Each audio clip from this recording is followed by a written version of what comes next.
Good morning, good afternoon, good evening, ladies and gentlemen, boys and girls. Welcome to Emergency Management Associates. We're coming to you from the Area Command, 392 miles west of Kitty Hawk Beach, North Carolina. We want to start off this program talking about one of our latest events that's happening right now as we speak. I was out in this earlier today, is the wind and fires here in North and South Carolina. Okay, what has happened? We have southwest winds 15 to 30 miles an hour here as we speak, with gusts up to 50 miles per hour. Portions of southeast Georgia, the Piedmont, western North Carolina, upstate South Carolina. It's going to continue to happen until at least 7 p.m. Eastern Time tonight. We're going to continue to have gusty winds that will blow around unsecured objects. Tree limbs will be blown down, and a few power outages may result from the winds blowing around the power lines and also the tree limbs that make contact with the power lines and knock the power lines down.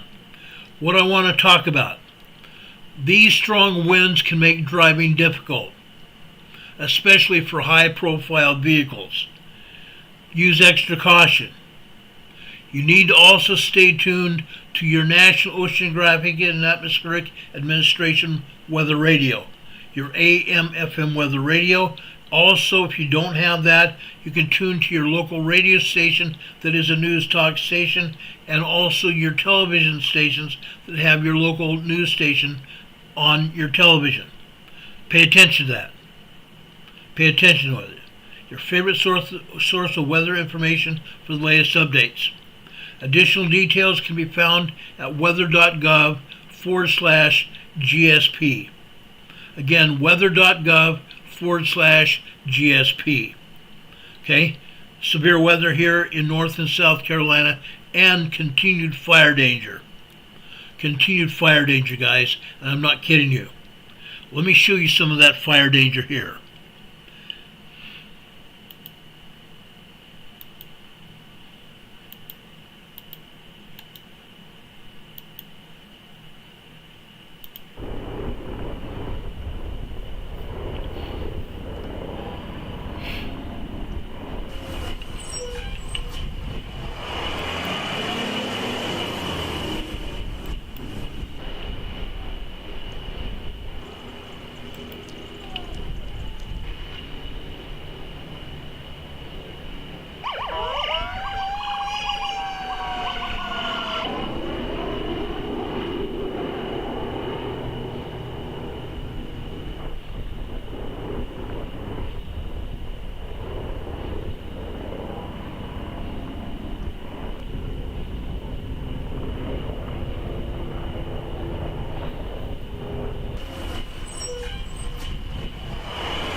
Police are going door to door warning residents to evacuate.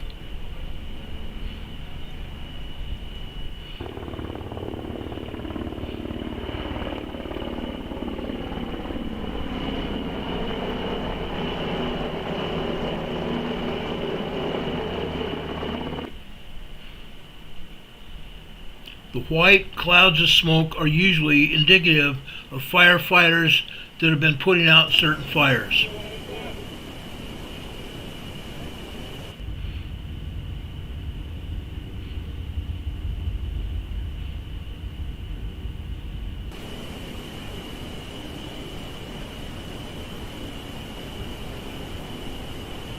Fires are still a major concern in the forested areas in and around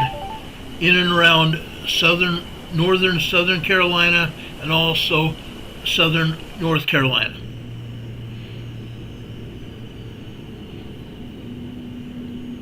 Fires are still ongoing. I want to make this statement right now. If you're in or around a fire area, very near a fire area, you need to evacuate before they ask you to. Once firefighters and personnel tell you to evacuate, it's almost too late. You need to get out and make sure you have everything you need, all your emergency kits, your water, your food, everything that you need in case you may not be able to get back home at any certain time. You need to have everything ready to go if and when you are going to evacuate. If they put up a mandatory evacuation, it might be too late. You need to get out while the getting's good.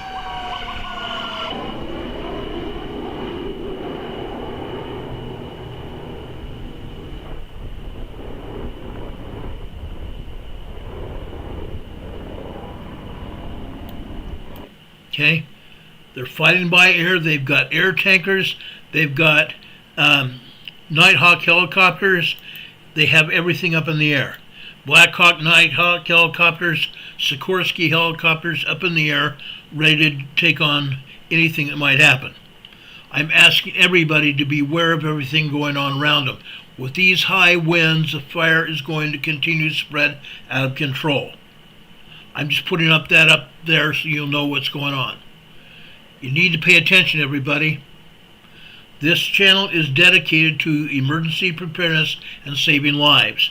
That's why we talk about this. That is exactly why we talk about this. It's absolutely necessary. Okay? Now, I'm going to talk about earthquakes in just a few minutes. The first thing I want to do is talk about what happened last night at the State of the Union speech. President Trump deemed it a very important speech. He deemed it something very important that everybody needed to know. And that's exactly what happened last night. However, the Communist Democrats here in the United States didn't look at it that way. They definitely didn't look at it that way. Let me play some of the information we have about what happened last night. Look at this. Democrats holding up signs. Musk steals. Musk steals. Now, look at this sign here over on the right-hand side. I'm going to zoom in here so you can see it. Look at that sign here. Protect veterans. Protect veterans. Guys, that's exactly what President Trump has been doing.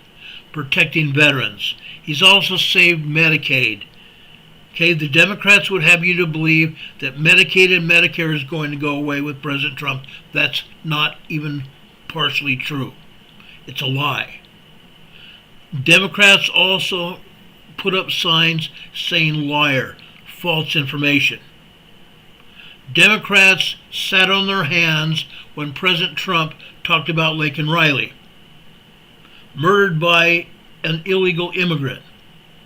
An illegal immigrant that left New York, put on a plane, left New York, and went down to Georgia where he killed her. Okay? He should not have even been here in the United States. And when President Trump talked about her, the Democrats sat on their hands. They didn't stand up when Laken Riley's mother and sister stood up and President Trump was recognizing them. The Democrats sat on their hands and didn't do a damn thing. Okay? It's very bad. It makes our country look divided. Most of this country is behind President Trump. 62% of the people are behind President Trump. 62% of the people are behind President Trump. Well, the Democrats sit on their hands, bellyache, moan and groan, oh, woe is me, woe is me. I'm going to tell you right now, if you're a Democrat lawmaker, you have probably days, if not several months, until you will be taken out of office by your own kind. The people of the United States are not going to tolerate your crap. You can moan and groan, you can complain, you can say President Trump is an idiot, which he's not. He's very smart. He warned you what he was going to do. The American people elected him because he's doing what he said he was going to do. The American people elected him. It's time the Democrats stood up and recognized that and backed our president. And yet that's not what happened last night. That is absolutely not what happened last night. Let me play you a video from last night. This is Fox News. Their reaction to President Trump's address last night is being called embarrassing, disgraceful, one of the ugliest displays of partisan politics in American history. Now listen to this. The night began with several Democrats turning their backs on the president, then walking out. All right, y'all, I don't have a lot of time. I just came off the House floor. I could not stand one more second, tolerate one more second. And not to be outdone, Congressman Al Green made such a scene, he had to be thrown out. That's your warning.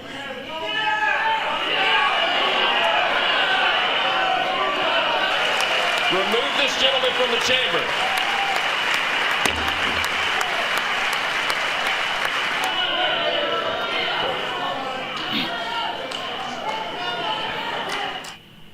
Now, this was barely 5 minutes into Trump's speech. Talk about decorum. That's what they're supposed to have.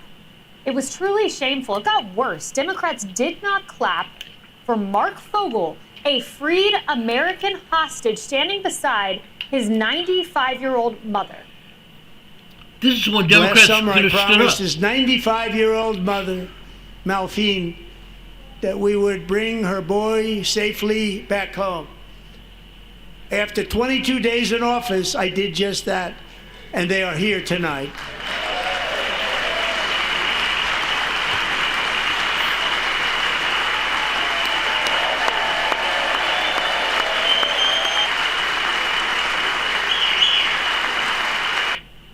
And then Trump announced the capture of a terrorist, someone who killed 13 heroic Americans in Afghanistan. But nope, can't stand for that. 3.5 years ago, ISIS terrorists killed 13 American service members. Tonight, I am pleased to announce that we have just apprehended the top terrorist responsible for that atrocity, and he is right now on his way here to face the swift sword of American justice.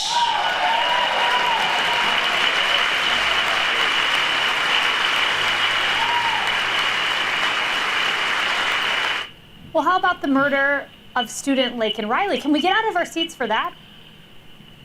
Laken was stolen from us by a savage illegal alien gang member who was arrested while trespassing across Biden's open southern border and then set loose into the United States under the heartless policies of that failed administration. With us this evening are Laken's beloved mother, Allison, and her sister, Lauren.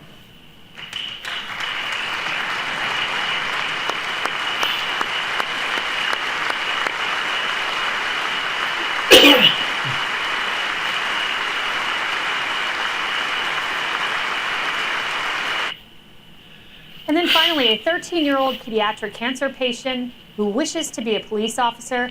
Can we all stand? Can we all clap for a hero that America fell in love with? I am asking our new Secret Service Director, Sean Curran, to officially make you an agent of the United States Secret Service. This is a 13-year-old man who at 7 years old was told he might have only 5 months left to live.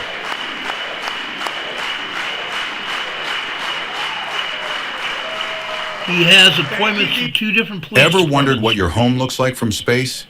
Enter your address and get a He has an appointment from 2 different police departments, and now he's a U.S. Secret Service agent. We were just talking about how America cried in that moment. I fell in love in that moment. DJ Daniels. But I watched Debbie Wasserman Schultz recalcitrant, sitting there almost grimacing. No claps from her. No standing from Democrats. Yeah, I tweeted out that President Trump's only mistake was not bringing coloring books and crowns to keep the Democrats busy during the speech, because it looked like they were at the kids' table. And there were all these beautiful moments that you just laid out so eloquently that you would think would bring a country together. I mean, these are wins for humanity. These are wins for America. And that's really what the speech was about. And I'm so glad that he gave it because, look, the Trump administration has been moving so quickly, even in the news business. I mean, you go to a press conference afterwards and like, oh, we're going to talk about it. Which part? Like, which question? Yeah. 100 different topics that were discussed. And so what he was able to do is just take a moment and tell the American people, this is what I've been doing. And it's all wins for America. More than $1.7 trillion of investments already in just a few short weeks, solving the border crisis already, taking out terrorists, even pointing out, fixing government corruption, like a 306-year-old Social Security recipient, which, that really funny remark to Bobby Kennedy being like, I guess we're a healthier country than I thought. But that's all winning. That's all common sense. It's all good for America. And to see Democrats, sit there, the only thing I can conclude is that they hate President Trump more than they love this country. Right. Yeah, let's learn a little bit more about DJ and his own words and his 13 surgeries. I had 13 brain surgeries, and that's how many times my personality has changed. And that's something that you don't hear from a terminally ill child. They had 5 months to live. I'm gonna keep on going until my gas tanks run out. And that's when God calls you home. You never know when God's gonna call you home. I wouldn't be here if it wasn't for my dad. I know he's pretty proud of me, and I'm pretty proud of him too. And I'd like to thank President Trump, because if it wasn't for him, I wouldn't be here today. Beautiful, beautiful words. And let's bring in the not so rational reaction of Nicole Wallace. I hope he has a long life as a law enforcement officer, but I hope he never has to defend the United States Capitol against Donald Trump's supporters. And if he does, I hope he isn't one of the 6 who loses his life to suicide. Harris, what happened to humanity? What happened to Nicole Wallace?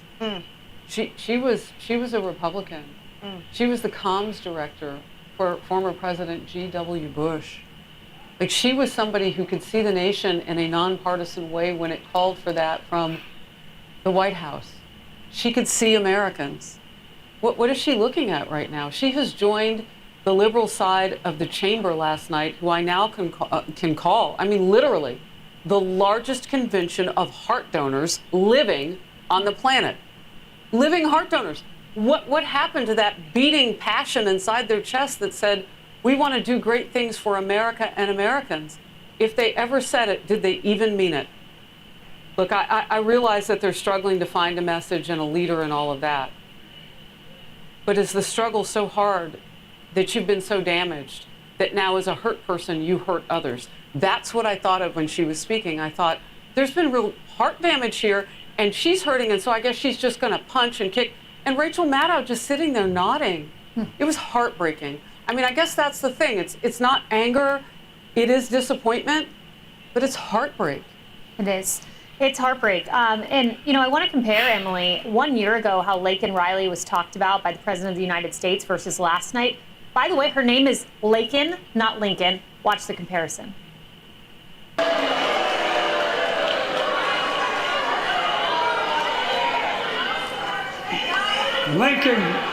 Lincoln Riley, an innocent young woman who was killed by an illegal.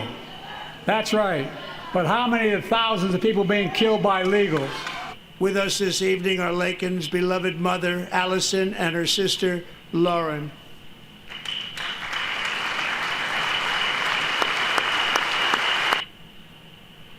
It's different president.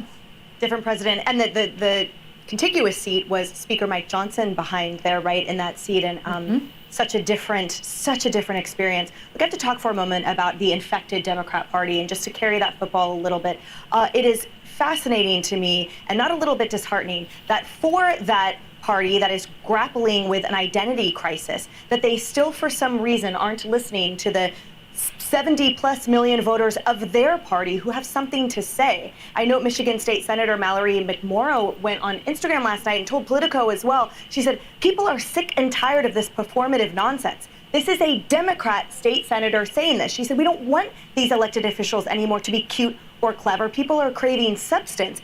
And I bring that up to point out that the disheartening nature of those elected officials refusing to even look over at DJ Daniels, at Mark Vogel, at so many incredible Americans who deserve their fellow Americans to support them in that moment. The winning of President Trump, the winning of us all, is such a letdown for those Americans that believe that whatever party you are under one flag. And the sickening display by Nicole Wallace to reduce DJ Daniels' triumphant young life, his aspirations, and the honor bestowed upon him that he obviously loved in that moment, for her to reduce that to a talking point that, by the way, she doesn't believe, because if she did, She wouldn't have piled on to the defund the police nonsense that led to so many officers dying by suicide. So I hope she issues a formal apology, as do I hope all of those Democrat officials that displayed that untoward, sickening behavior in the chamber. Griff, I'm thinking about someone watching, someone who may be a Democratic voter, and maybe someone who says, look, it's called politics. There are Republicans who have had antics at States of the Union too, and they may point to, Marjorie Taylor Greene saying, say Laken Riley's name. I wanted to go back myself this morning and look at the 2024 State of the Union and see what Republicans did in emotional moments. Watch this. Watch Mike Johnson when President Biden has an emotional, heartwarming moment. Watch this, guys. Our late friend and former colleague, John Lewis, was on that march. We miss him.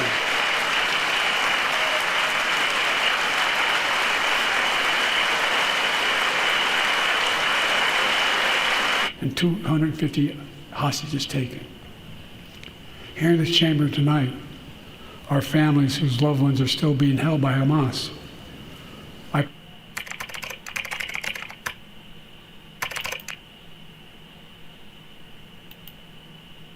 Families that will not rest until we bring every one of your loved ones home. We also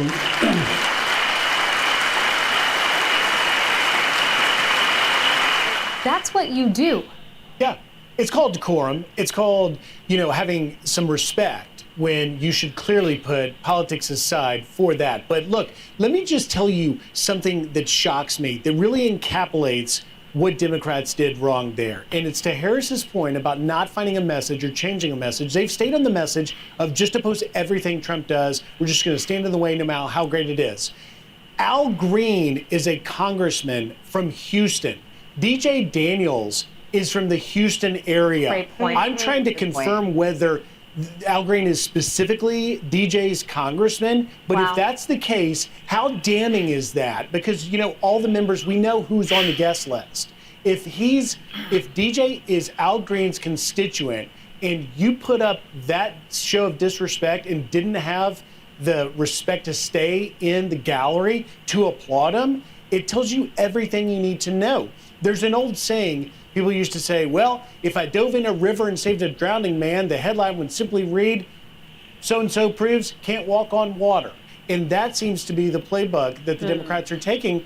And it was missed opportunities. I was texting with people last night when we were watching it, and I said that between the bingo battles and, of course, all the ladies in pink, which you were pointing out in your last hour, they tanked the transgender keeping biological men out of women's sports, and yet they're wearing pink to support women because Trump's damaging them. It's just literally a failure of epic proportions, and I think that's why you saw Democrats like David Axelrod and others that were attacking the behavior, which at very best, childish is about the best you could Well, describe. don't insult the children. Yeah, don't insult the children. That's a great point you made about Al Green. Lisa, I want to just come back to you politically. I just wonder what Democrats are thinking. Quinnipiac found 21% is the approval rating of congressional Democrats. So that's your approval rating, an all-time low of 21%.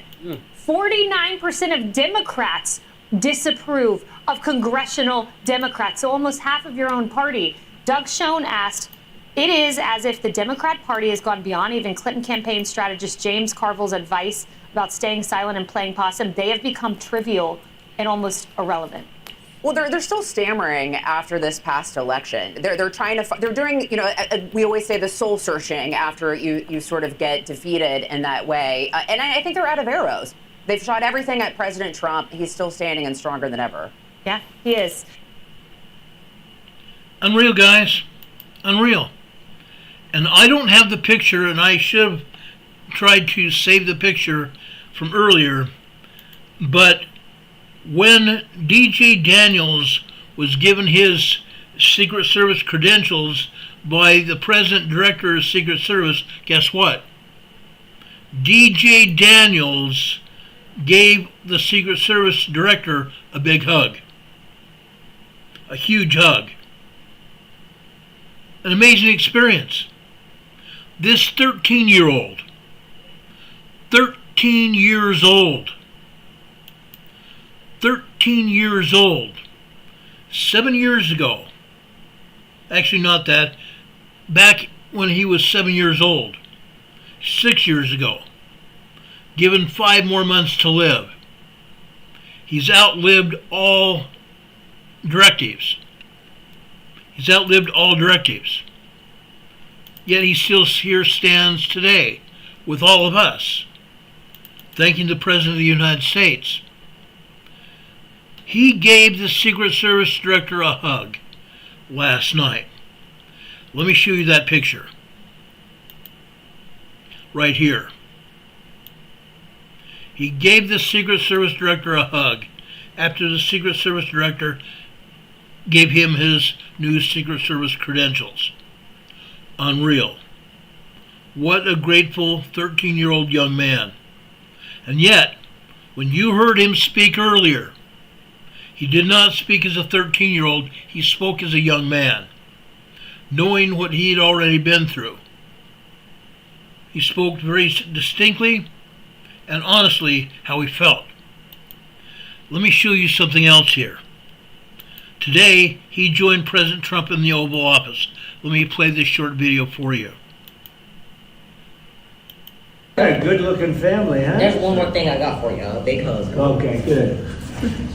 That's very nice. Look at that family you got, huh? Yes, sir. Yes, sir. Very nice. How are you? Nice to see you. Nice to see you. That was a big evening last night, right? Yes, it was. That was a big evening. Wasn't that cool? Wasn't that cool? Not only giving the Secret Service Director a hug, but giving the President of the United States a hug today as well, and having his family there with him. What a great job. What a great job. Unreal. Unreal. I applaud that. I applaud that very heartily. We have to stand together, ladies and gentlemen, boys and girls. We have to stand together, all of us, side by side. Ann Pickering, or DT says, you say colored or uncolored? There's no color here. There's no color here. My wife and I talked about this earlier today. There is no color at all. Okay? A lot of people can see color. I don't. I don't approve of some of the things these Democrat people say or do. I don't approve of it, ever. Okay? I want to make sure everybody gets that. Okay? DT says he's black, and that was hilariously wholesome. It really was. It really was. The only time I've ever said black in public was when I had to describe someone that we were looking for when I was a police officer. That is the only time. I never describe people as black at all. I see no color. They're human beings, men and women, and children. And that's the way we should be. That is exactly the way we should be, men and women, children.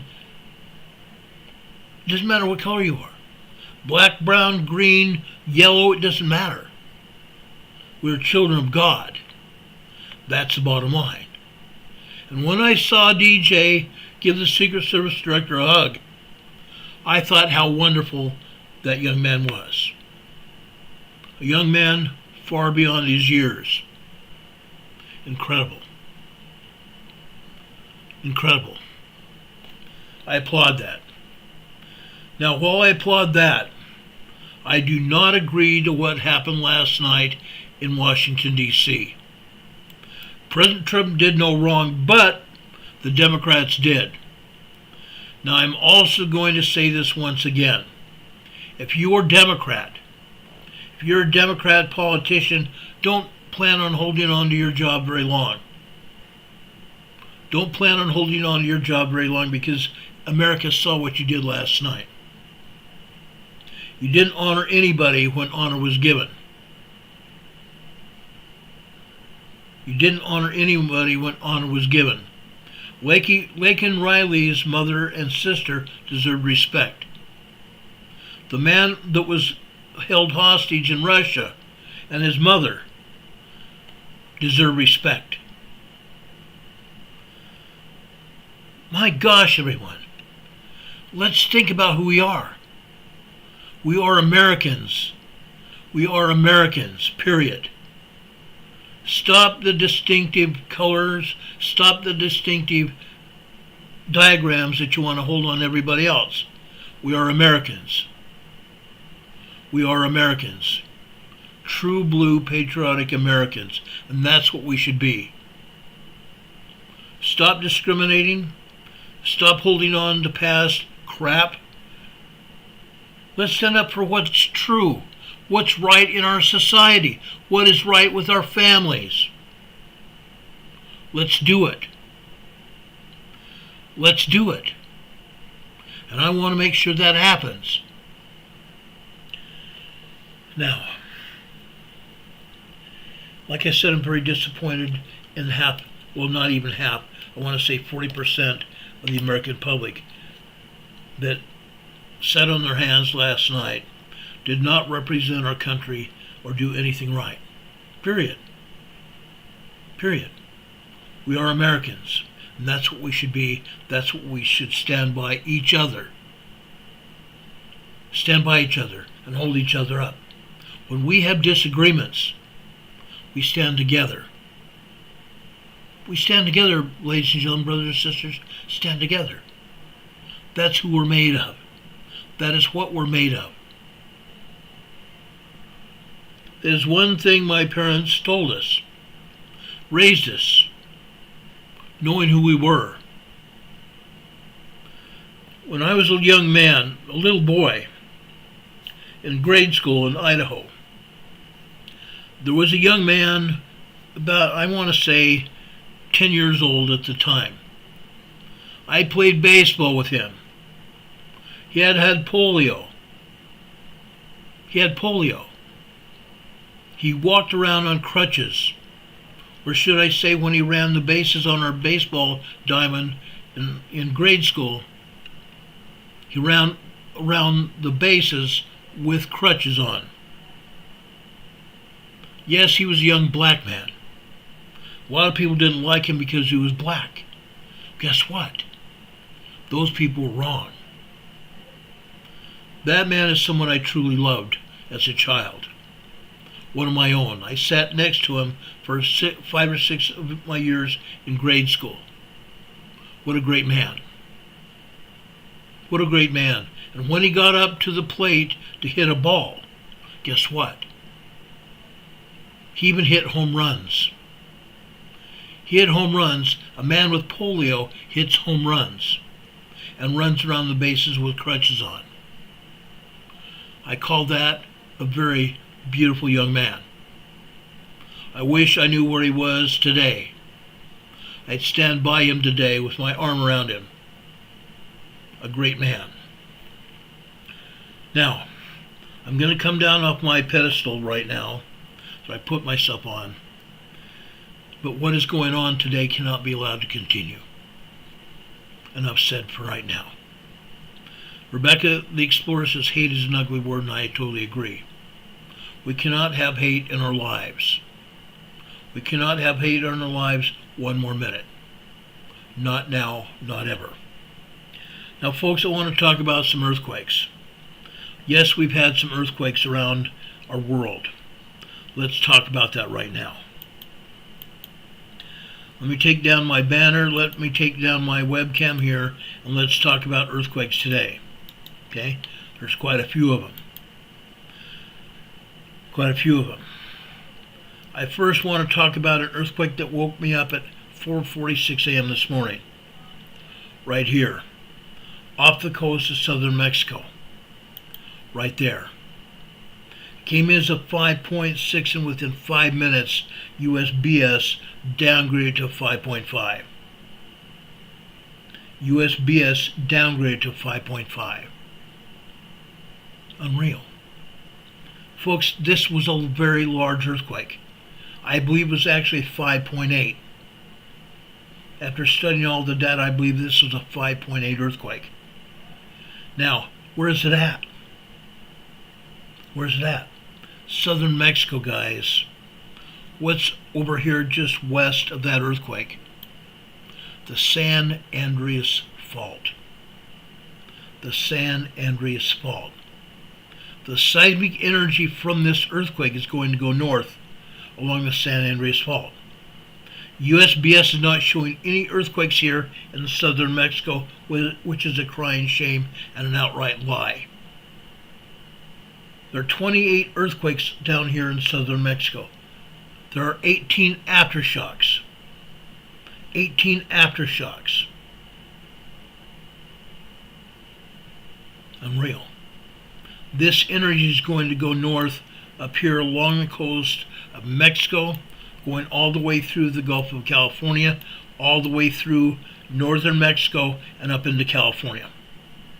We're going to see that happen. We're definitely going to see that happen. Okay, right here. We talked about this earthquake last night. This was a 2.1 earthquake. 2.1 earthquake. Where is it at? Actually, we did not talk about this specific one. We talked about another one over here at this facility right here. Cerro Prieto volcano. There was a good size, I don't remember what size earthquake it was, but it was right here at Cerro Prieto volcano. Right here in the midst of the geothermal plant, just like we have at the Salton Sea, just like we have at the geysers, just like we have at Coza volcano. And over just north of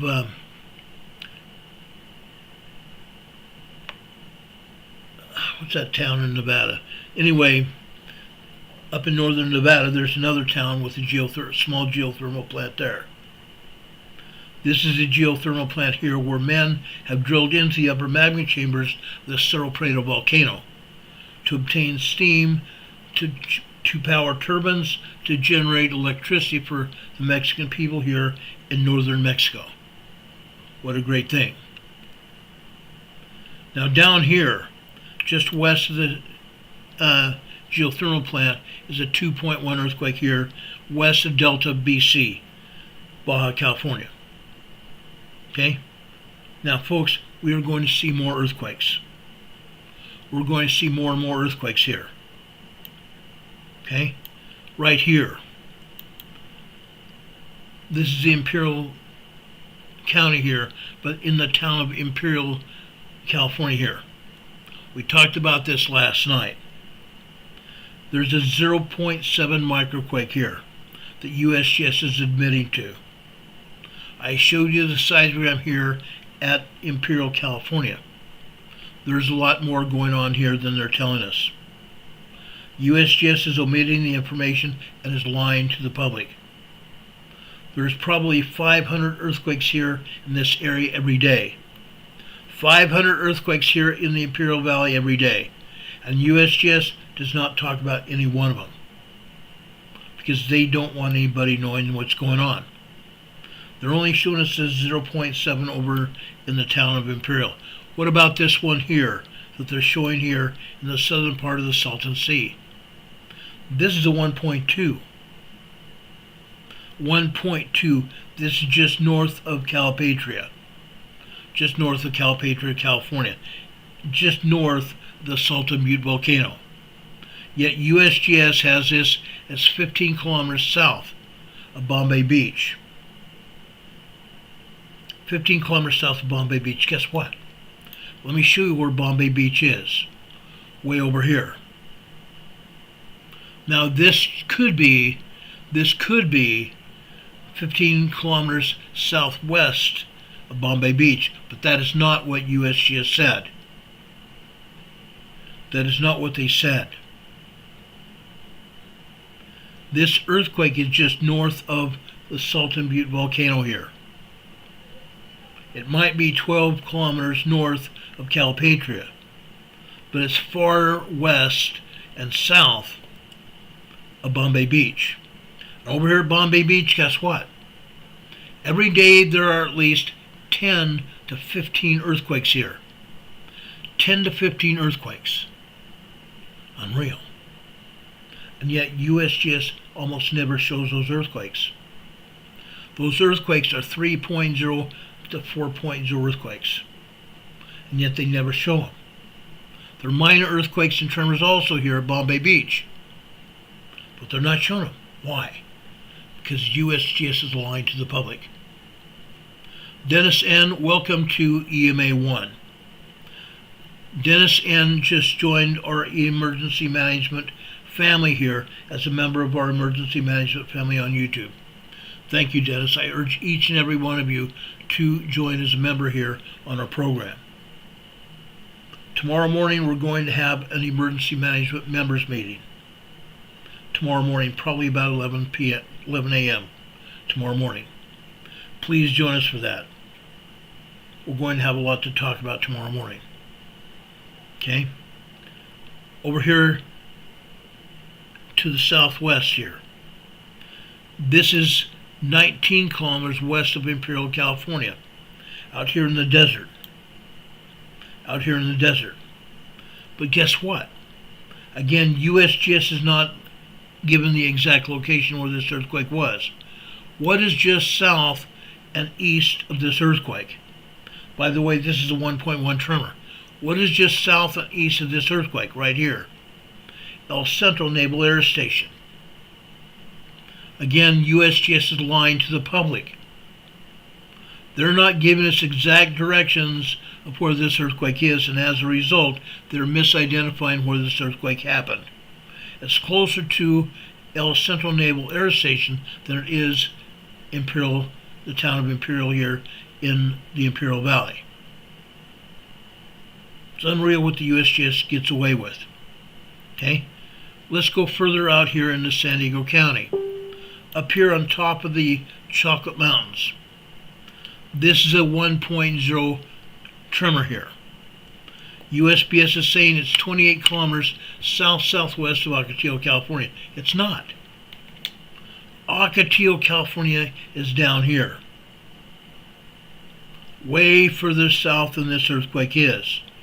This is northwest of Ocotillo Wells, not south-southwest. This is a 1.0 tremor here at the top of the Chocolate Mountains. If you saw Top Gun, the movie, you saw Tom Cruise and his other partners in the movie fly over the Chocolate Mountains. This is the top of the Chocolate Mountains here. 1.0 tremor here, and also right here, a 0.4 microquake. Okay? Further north here, what do we have? What do we have? Right here, Borrego Springs. Borrego Springs, the ends of Borrego Desert State Park in northeast San Diego County. Northeast San Diego County, we have a 0.6 microquake here in Borrego Springs. Not to be outdone, but guess what? We have a 0.6 here as well. Dual earthquakes. Further over here to the northwest here, we have another earthquake here. This is a 1.4 tremor here. Lake Henshaw, California. Yesterday we told you about another tremor here at Lake Henshaw. This is just east of Escondido, California, where I used to live. I used to fish at Lake Henshaw quite a bit. Quite a bit. Okay? Let's go back over here into the Imperial Valley here. They call this Borrego Springs. I just got through telling you about. Let's go over here. Okay? This is, they say this is near Ocotillo Wells. 17 kilometers north-northwest of Ocotillo Wells. Guess what? It's not. As I said before, way down here is Ocotillo Wells. Up here, this is west of Salton City. West of Salton City. This area here, right next to the west side of Salton Sea, is Salton City. Salton City. All that's left of Salton City right here are old trailers, mobile homes that have been abandoned and are now full of derelicts or have been torn apart by scavengers looking for wood or whatever things that they can catch. It's a ghost town, basically. A ghost town. Okay? This is not Ocotillo Wells. This is west of Salton City. 0.8 microquake. This is 0.2 microquake. They're linking this with Borrego Springs. It's not. They say it's east-northeast of Borrego Springs. It's not. It's closer to Salton City. Again, they're misidentifying where these locations are. This earthquake here is a 1.0 tremor here. Also, they're trying to link this 16 miles northeast of Borrego Springs. It's closer to Salton City. A lot closer to Salton City than Borrego Springs is. Okay? Let's go back over here to San Diego County. Okay? Up here we just have an earthquake here. This is part of the Anza Gap. The Anza Borrego Desert State Park. This is a 0.9 microquake. Right here. Also part of the Anza Borrego Desert State Park is 0.3 microquake. This is La Quinta, California. La Quinta is a RV resort, basically. An RV resort. This is a 0.6 microquake here. North here, just northwest of North Shore Salton Sea, we have another supposed 0.0 service quake. It's not. This is not a service quake at all. This is actually approximately 6 miles deep.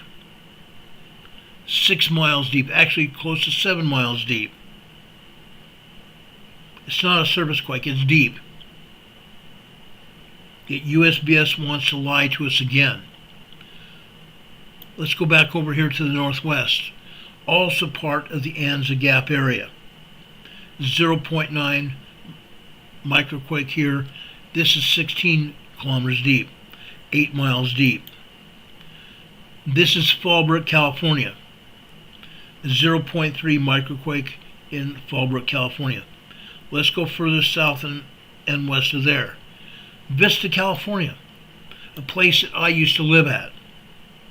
A place that I used to live at. They're calling this a quarry blast. They're calling this a quarry blast. There's no quarry anywhere near it. No quarry anywhere near it. This is in the hills. This is in the hills off of Gopher Canyon Road. This is in the hills just north of Vista, California, along Gopher Canyon Road. Been there, done that. I've actually driven down this roadway here. Okay? This is not a quarry blast. This is nowhere near a quarry. Yet they're calling this a quarry blast. What a bunch of crap. What a bunch of crap. It's unreal what they want to try to get away with. And I keep catching them. I keep catching these dirty bounders every time I turn around. And yes, I just identified myself, or I identified them as a dirty bounder.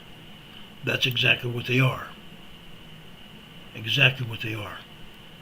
Let's go back up north here. Again, Fallbrook, California here. Now, out here, yesterday we had an earthquake over here just northeast of Elsinore. Just northeast of Lake Elsinore here. It's quiet there today. Supposedly. Supposedly. Okay? Out here to the northeast. Redlands, California. 0.9, 1.0 tremor here. Redlands, California. Folks, this is on the San Jacinto Fault. The San Jacinto Fault. Going north here, also on the San Jacinto Fault, we have a 0.8 microquake here at Loma Linda.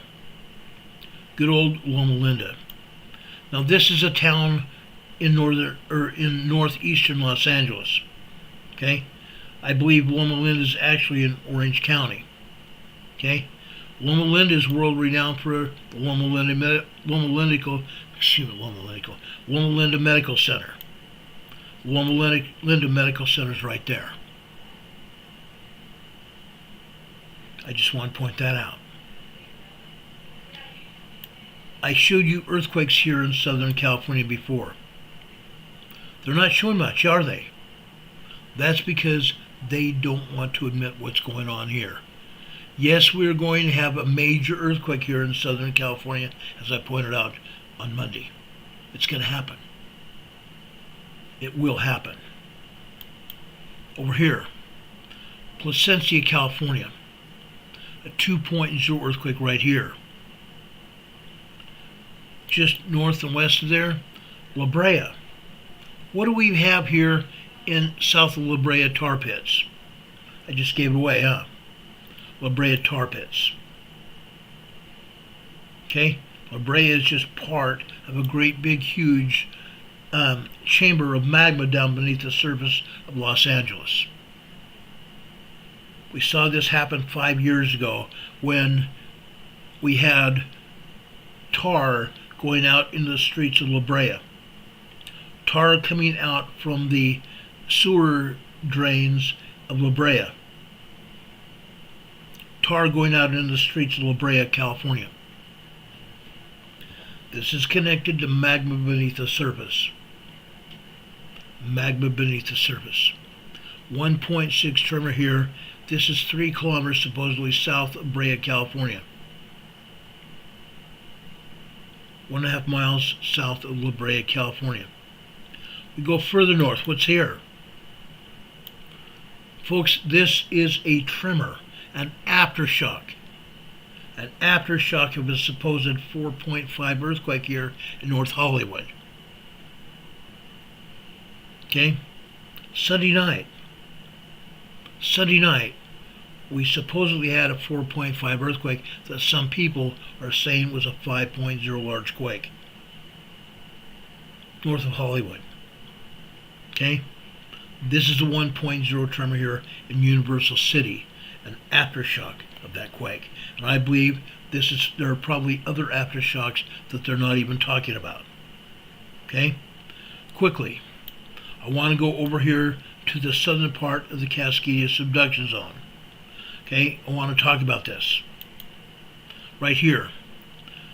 This is southeast of Petrolia, California. It's a 1.8 tremor. Again, it's in the Cascadia subduction zone. The southern part of the Cascadia subduction zone. That's a 1.8 tremor. Out here, out to sea on the San Andreas Fault here, we have a 2.6 minor earthquake here. We go further out here to the west on the Gorda Escarpment.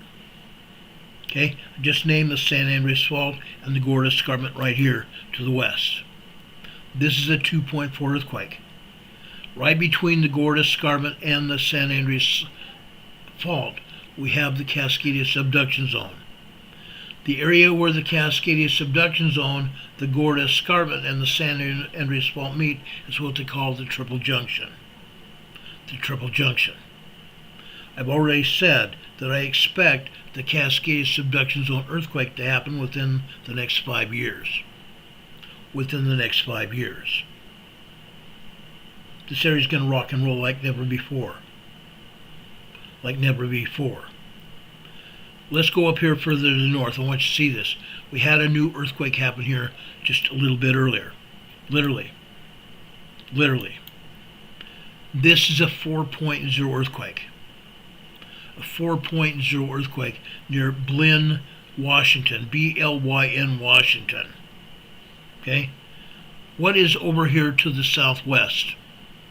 Olympic Mountain. Also a volcano. This 3.9, 4.0 earthquake could be linked to magma directly below the surface here. Okay? Over here to the east. Over here in the Puget Sound area. This is a 1.0 tremor near Ludlow, Washington. Ludlow, Washington. Up here to the north. Orcas, Washington. This is also 1.0 tremor here. 10 kilometers east of Orcas Island, Washington. Why is this important? Because the other day we had what was supposed to be a 4.5 earthquake here near Friday Harbor, Washington. I told you yesterday that I had had a conversation with a woman who said on Monday that earthquake was not a 4.5. It was a 5.0 large earthquake. It shook her house as if a truck ran into her house. As if a large truck ran into her house. She lives there, Friday Harbor. Okay? That was a large earthquake, not a 4.5. Again, I want to emphasize, we cannot take everything the USGS says as truth gospel. We can't. Because USGS lies to us profusely. They lie to us profusely. We can't take anything they say with any kind of truth at all. I dropped down here just southwest of Mount Rainier in the foothills of Mount Rainier. They're calling this a 0.2 microquake. I'm telling you right now. If I showed you the seismograms here at Mount Rainier, you would be astounded. There are dozens of minor microquakes, dozens of minor tremors, and there's a handful of regular earthquakes. 3.0, 3.5 earthquakes hitting Mount Rainier as we speak.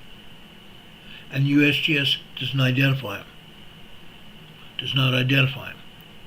Out here east of Mount Rainier, right here, Nile, Washington, a 1.3 tremor. And I'm actually surprised they're even talking about this, because that's not the only tremor either. We drop down here to Mount St. Helens. Look at this. They're actually identifying two seismic events here at Mount St. Helens. This one over here on the southern end of Mount St. Helens at the rim. They're calling this a 0.0 surface quake again. I have to remind everybody, this is not a 0.0 surface quake at all. This is actually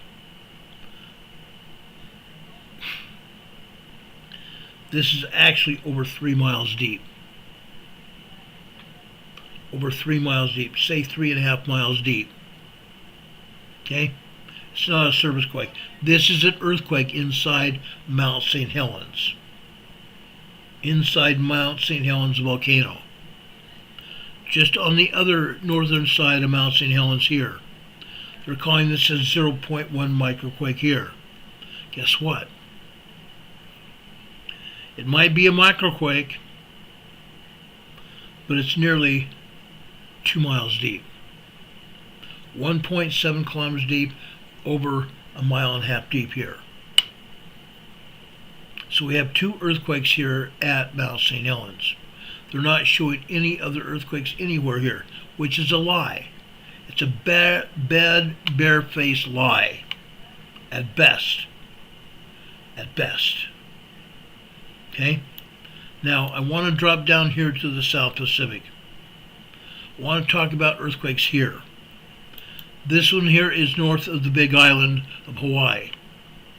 This is a 3.2 small earthquake here. 3.2 small earthquake over here. And guess what? This is north of Hualalai. Hualalai volcano here on the Big Island. Hualalai is right here. This is Hualalai volcano. This is just north of there. Okay? This is a 3.2 earthquake right here. 3.2 small earthquake there. We come down here on the southern side of the Big Island here. They say this is a 2.6 minor earthquake here. Why are we here? Why are we here? We have an undersea mount volcano called, what's it called? Lomihu. Okay? This is the undersea mount volcano here. An undersea mount volcano right here. Okay? Again, they're not telling us everything here. Let's go further south here into the Pacific. You're going to love this. You're going to love this. We drop down to the southern island of New Zealand here. Over here on the west side. West central South Island of New Zealand. This is a moderate 4.2 earthquake. This earthquake came out as a 3.7.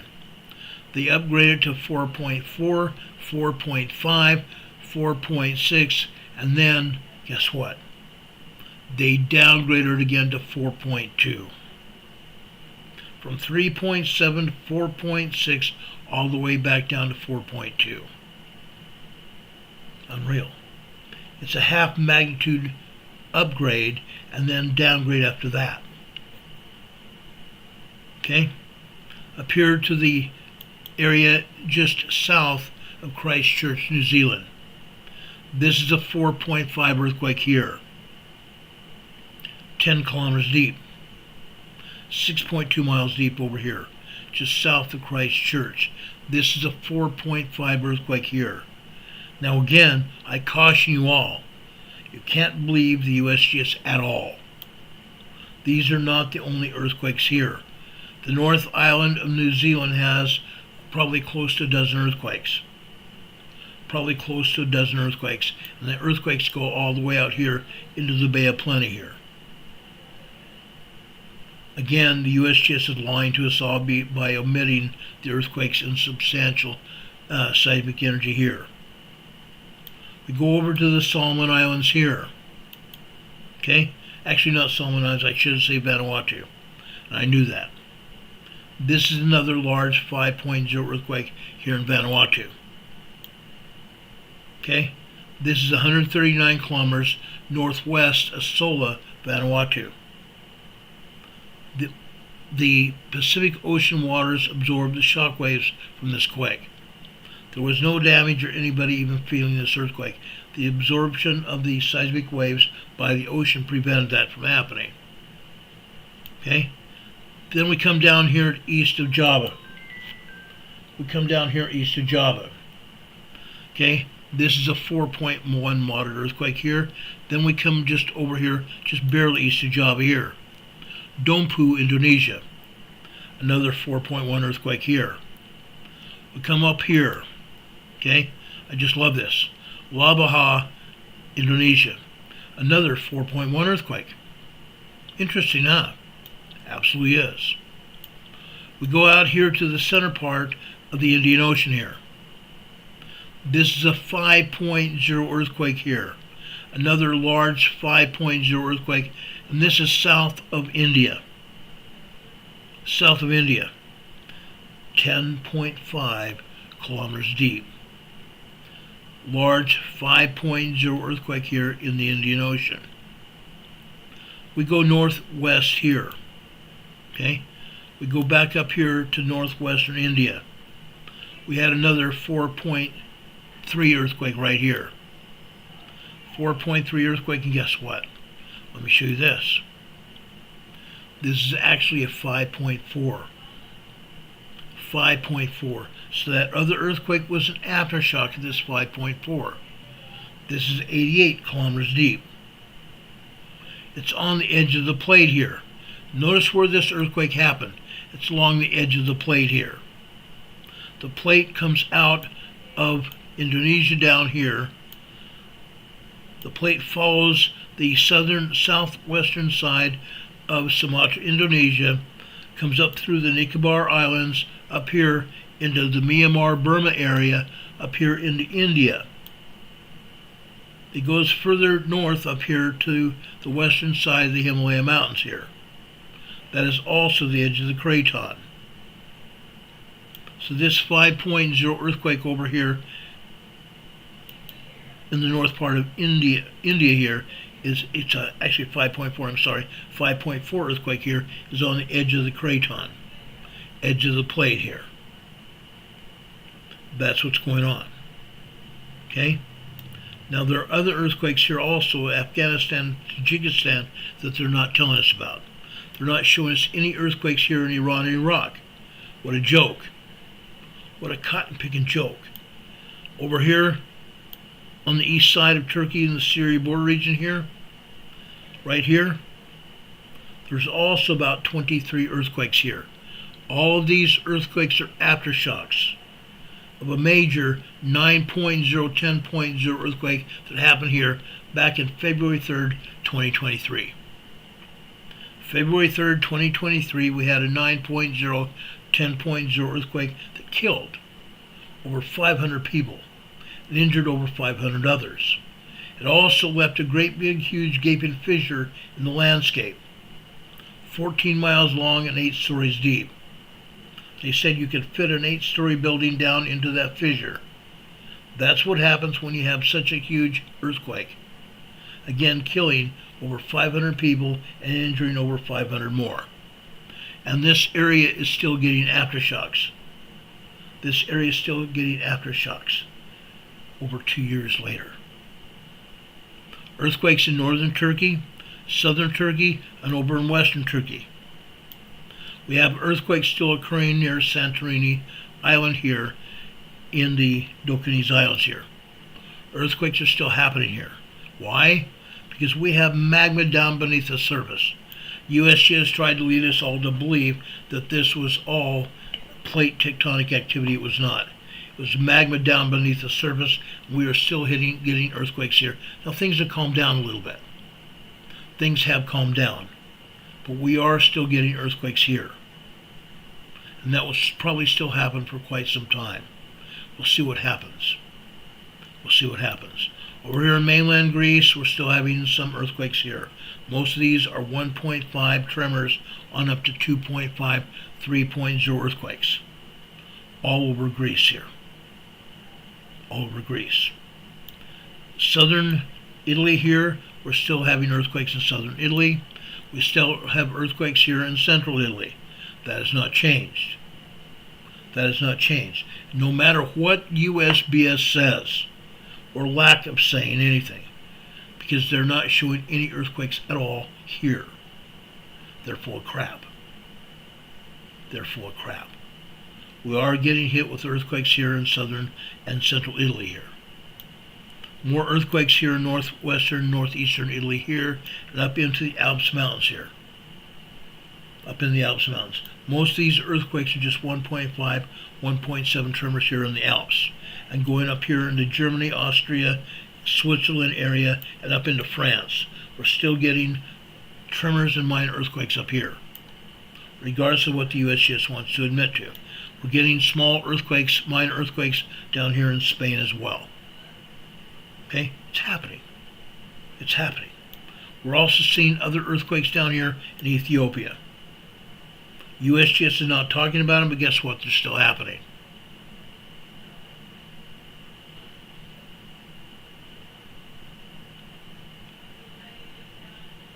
Okay, I'm just looking at the chat, and forgive me guys, I don't always watch the chat here, but I'm going back here because some of you mentioned some stuff happening here. Ernie is here. We want to appreciate him for being here as well. Charlene says, are all 5 volcanoes on the Big Island now quaking? No. No. Okay, there's some seismic activity happening at Kilauea, minor tremors happening at Mauna Loa, tremors and minor earthquakes happening over at Mauna Kea to the north, a lot more at Mauna Kea than Mauna Loa, and that earthquake now at Hualai. Okay, that's what's happening there. And then that minor earthquake off the shore of, it was Loihi, Hawaii, southwest of Pahala, Loihi. Okay.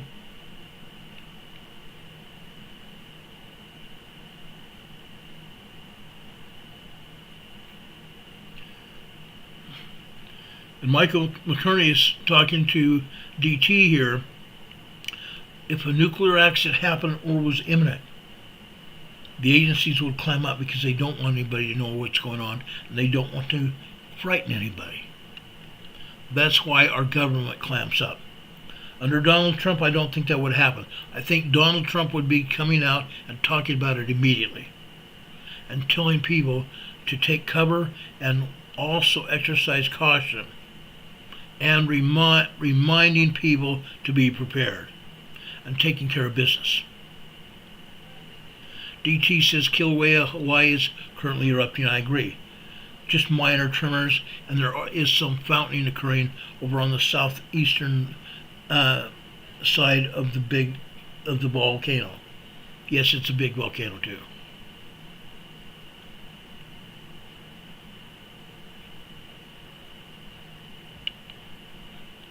I love how Charlene talks about what's going on. Sort of like being on the sinking Titanic, without any warning. The music plays and the party never stops until the alarm goes off, and you know the rest. That's a perfect description. That's actually a perfect description. Richard Smith is saying, or talking about a minor microquake that just happened in Italy. A 0.8 microquake with a depth of 6 kilometers deep. 1 minute ago. Rebecca has to go put her grandbaby back to bed. Have a good night, Rebecca. Thank you for being here. We appreciate you so much. We appreciate you. Charlene is talking about plate tectonic shift, gravitational pull due to planetary alignments. We talked about that earlier this week and the end of last week. Yes, we had a major planetary alignment on Friday last week. It has caused earthquakes. It's caused a lot of earthquakes. Okay? Planetary alignments cause electromagnetic radiation. That electromagnetic radiation radiates down to the core of the Earth. It resonates and also has the plates heat up. The plates heating up heats up all that gunk and grime that holds the plates together. All the biological material, the dirt, the granular sand, the biological material heats up and turns to oily, greasy substance, which allows the plates to more freely move, causing earthquakes. That's what happens. Just like the radiation coming from the sun, the plasma radiation coming from the sun. Heats up the plates, heats up the faults, and causes the faults and the plates to more freely move. We've discussed this before.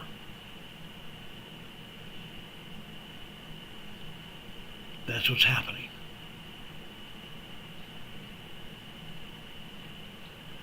DT just gives a $5 super chat. Thank you for that, DT. We appreciate that.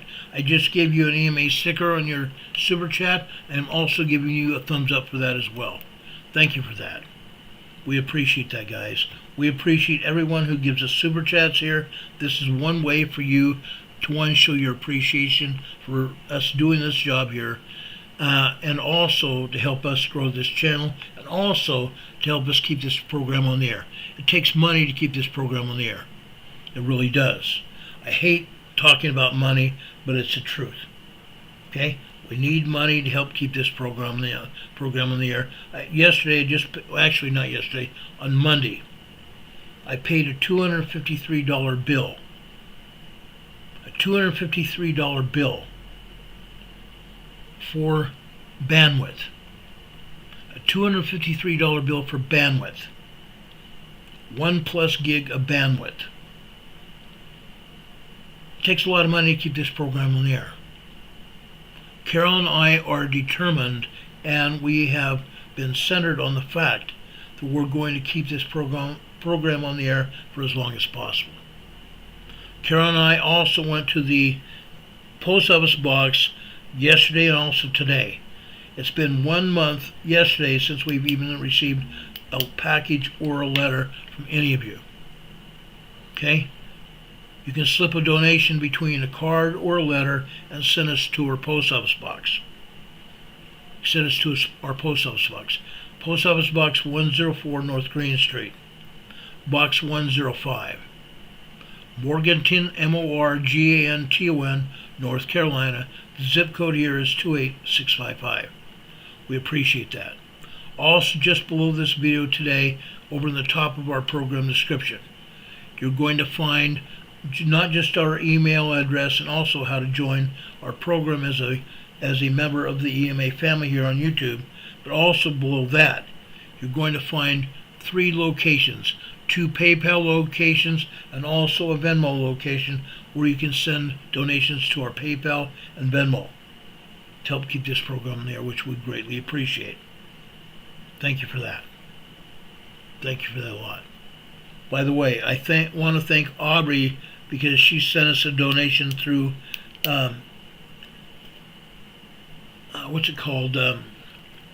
Western Union. And I went to Walmart and picked up that donation from Western Union today. Thank you, Aubrey, for that. We appreciate that. As I said, there are many ways you can help support this channel. We appreciate that. Arnold Smith says greed is a partner of money. I agree. I agree it can be. We are not greedy at all. I have, in fact, taken some of your money that you guys have donated to us. After we pay our bills, we've taken some of that money. Now it's closer to $1,000 we've taken and donated to this group right here. Let me show you this. I want everybody to see this.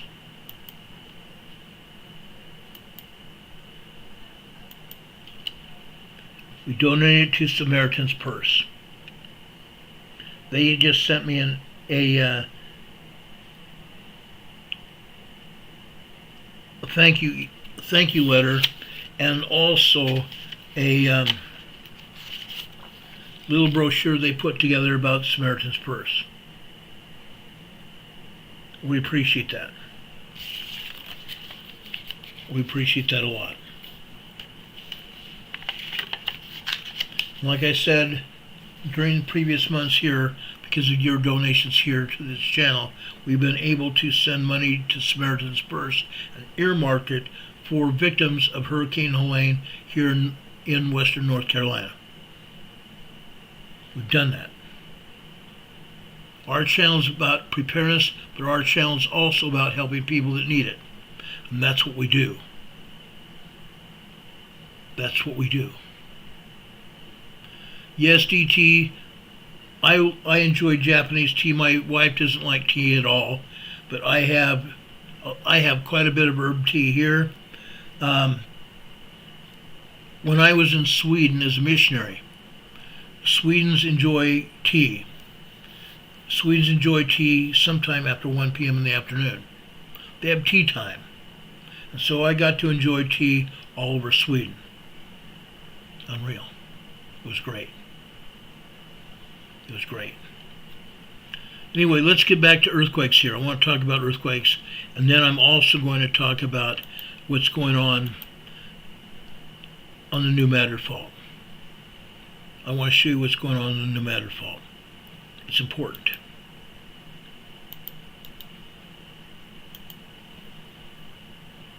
So we have earthquakes over in Ethiopia still. We have earthquakes and tremors happening over here in the Canary Islands, over here in the Azore Islands, just south and west of Portugal and Spain right here.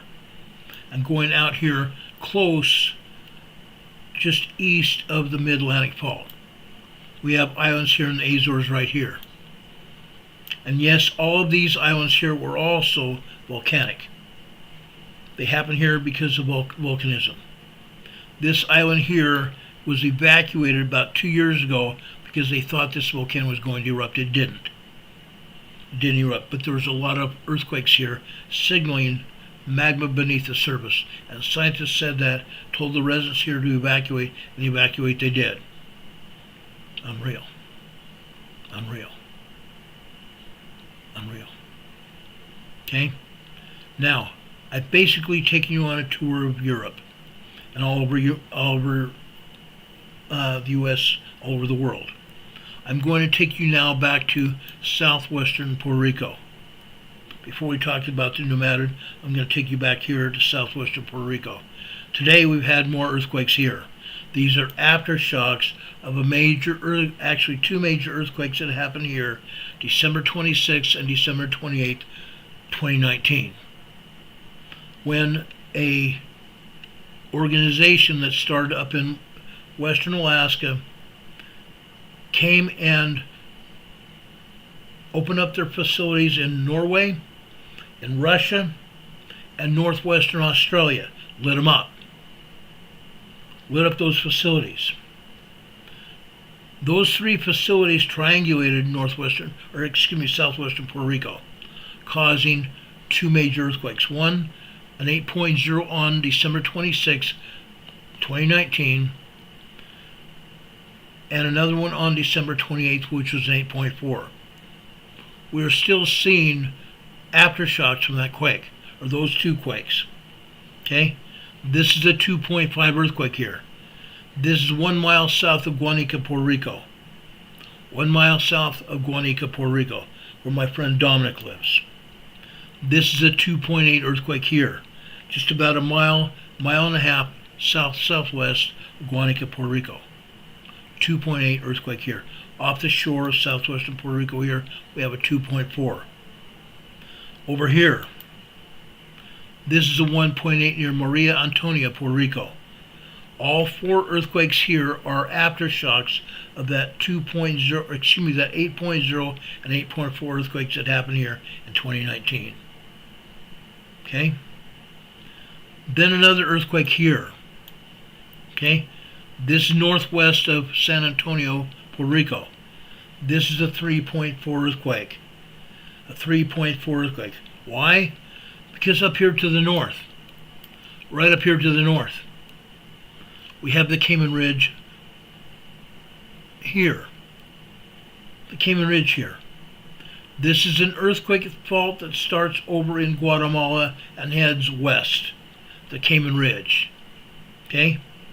Heads east from Guatemala, continues east out into the Caribbean, where for about 100 miles it goes north, and then it starts heading east again.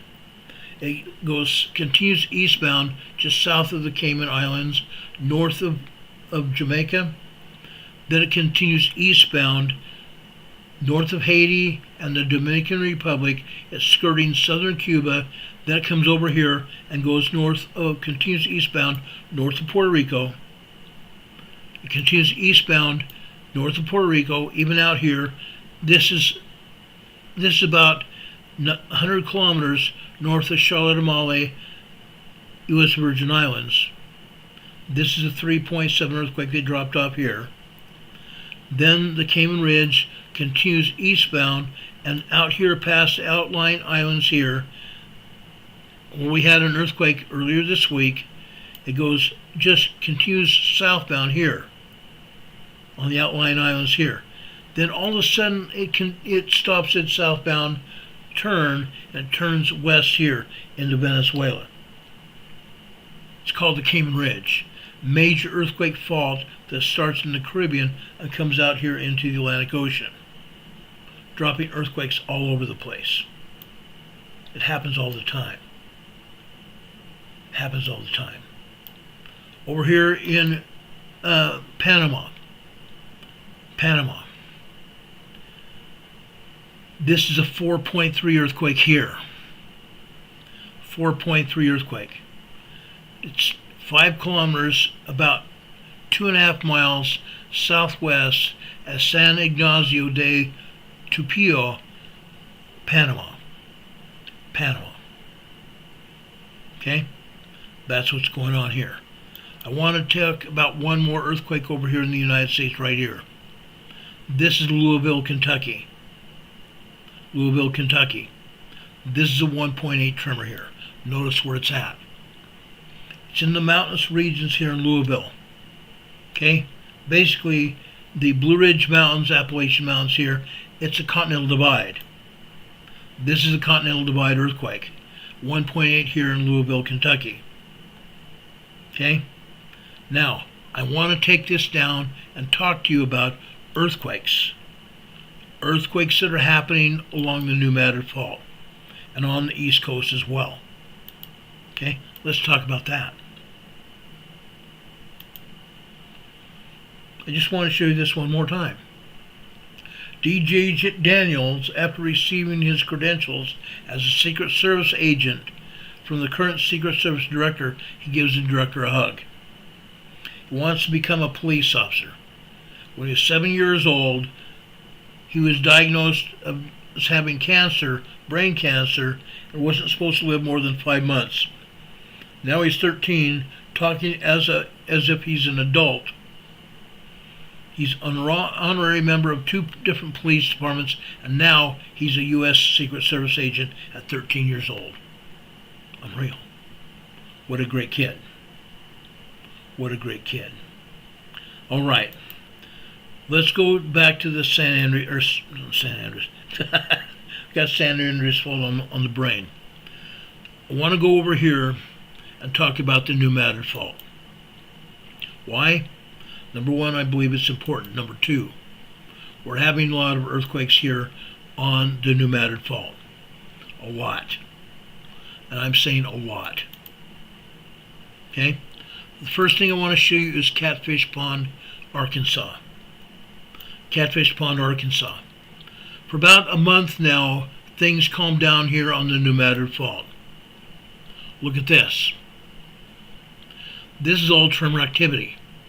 Yes, I believe we have some 2.0 minor earthquakes here on this seismogram. But this is mostly minor tremors. Mostly minor tremors. But look at this seismogram here at 3, 4, 5, 6 a.m. this morning. Almost no white. Almost no white. When seismograms started getting taken off the cylinders that they were on cylinders, and the stylus printed out what was happening on the seismograph on paper. This is a digital representation of that same thing. All this color here, all this color shows you the strength of what's actually going on. Yes, the majority of this is just tremors, but it has to be said that the tremors have gone on and on and on. Back to back, side to side, top to bottom tremors here. About 4 hours worth of tremors here. Then later this morning it starts over again. About 9 a.m. this morning until about 12 noon. Look at all that color. Side to side, top to bottom, consistent, constant shaking. Consistent, constant shaking here at Catfish Pond, Arkansas. That was this morning. That was just this morning. Let's look at this afternoon. Look at this. It got much worse this afternoon. Look at all this shaking, guys. Again, most of this is tremors. However, look at the top line here, which is 12 noon on the left-hand side. At about 12:04 p.m. this afternoon, we had a 2.0 earthquake. 2.0 earthquake. Another one 3 minutes later. Then we drop down to the red line, which is 12:15 on the left-hand side. We come over here to the right. At about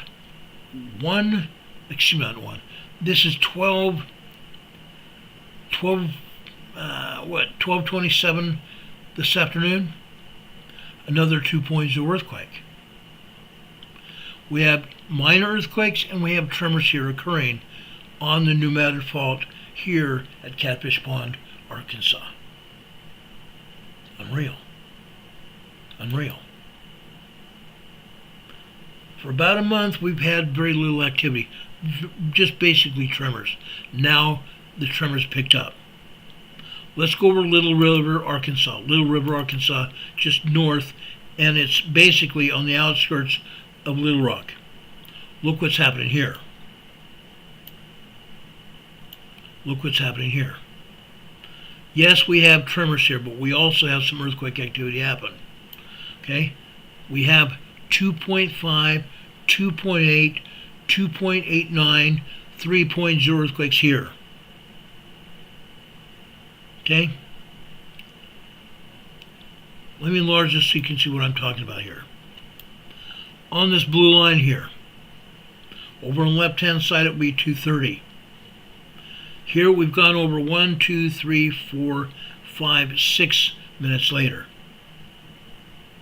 2:36 a.m. this morning, a 3.0 small quake. 3.0 small quake, and it continued to happen. Dr. James Place is asking, New Madrid? Yes, it's on the New Madrid Fault. The New Madrid Fault here in Arkansas. No joke. 3.0 earthquakes here. Okay? Then we come down to 3 a.m. on the left-hand side, and we come over to the right-hand side. Okay? About 3:10, 3:11 this morning. Another 2.9, 3.0 earthquake. Small earthquake. Small earthquake. Then over here at 4 o'clock, we come over here to just before 4:04. Another 3.0 earthquake and corresponding minor earthquakes after that. On that black line there. You can see other minor earthquakes and tremors here. What happened after 6 a.m. on this black line here on the right hand side? 6:11, we have a 2.5 earthquake. 2.5, 2.6 earthquake. Then another earthquake that happened at approximately 9:49 a.m. this morning. Another 3.0 earthquake. 9:49 a.m. this morning. A 3.0 small earthquake. Then we come down here to after 10 a.m. After 10 a.m. this black line. Look at all the earthquakes here. 2.7, 2.8 at approximately 10:03. 4 minutes later,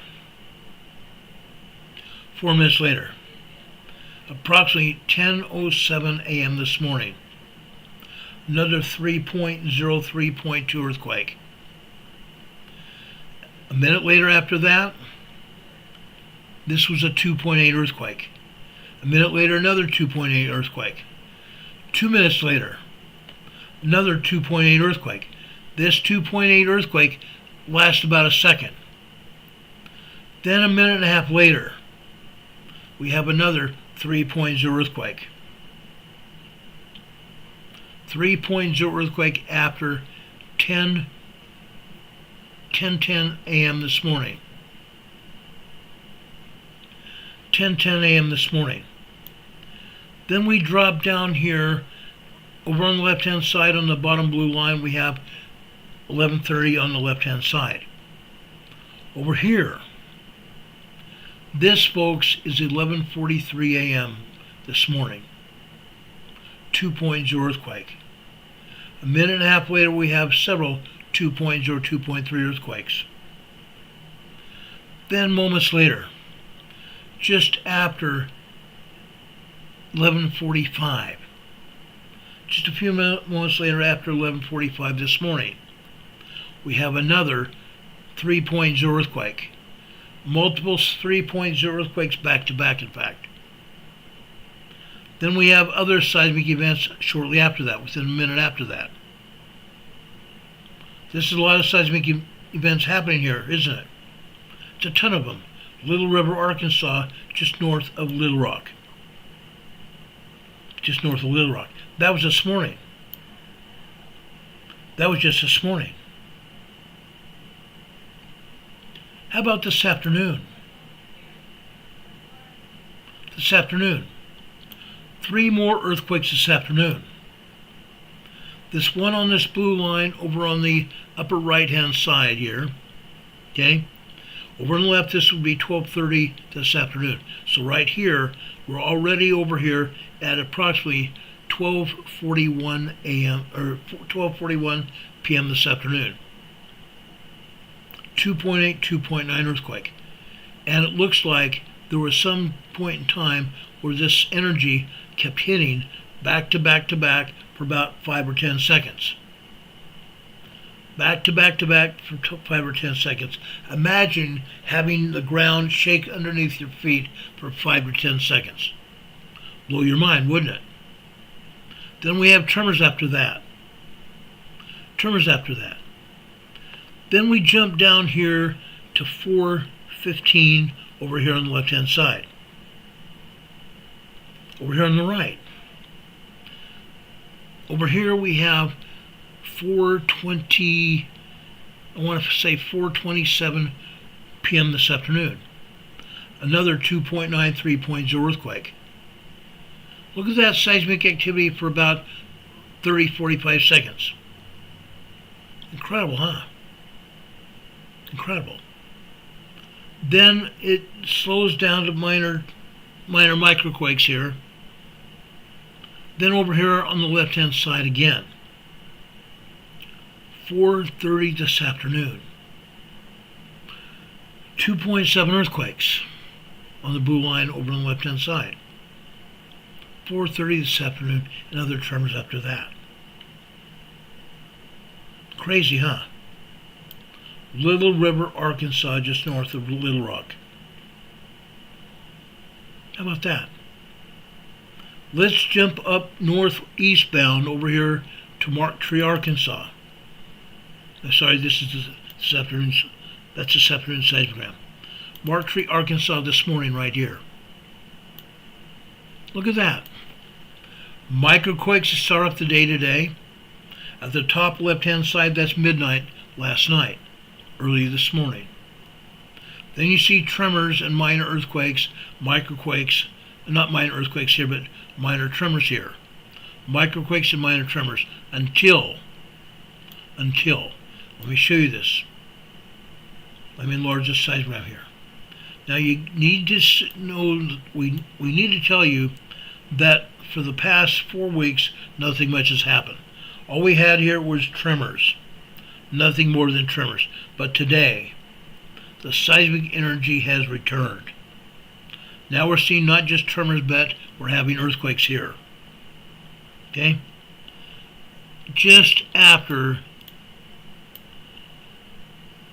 6 a.m. You're seeing 2.2, 2.3 earthquakes here. Minor earthquakes. At about 6:17 a.m. this morning. 6:17 a.m. this morning. 3.0 small earthquakes. 60 seconds of 3.0 small earthquakes.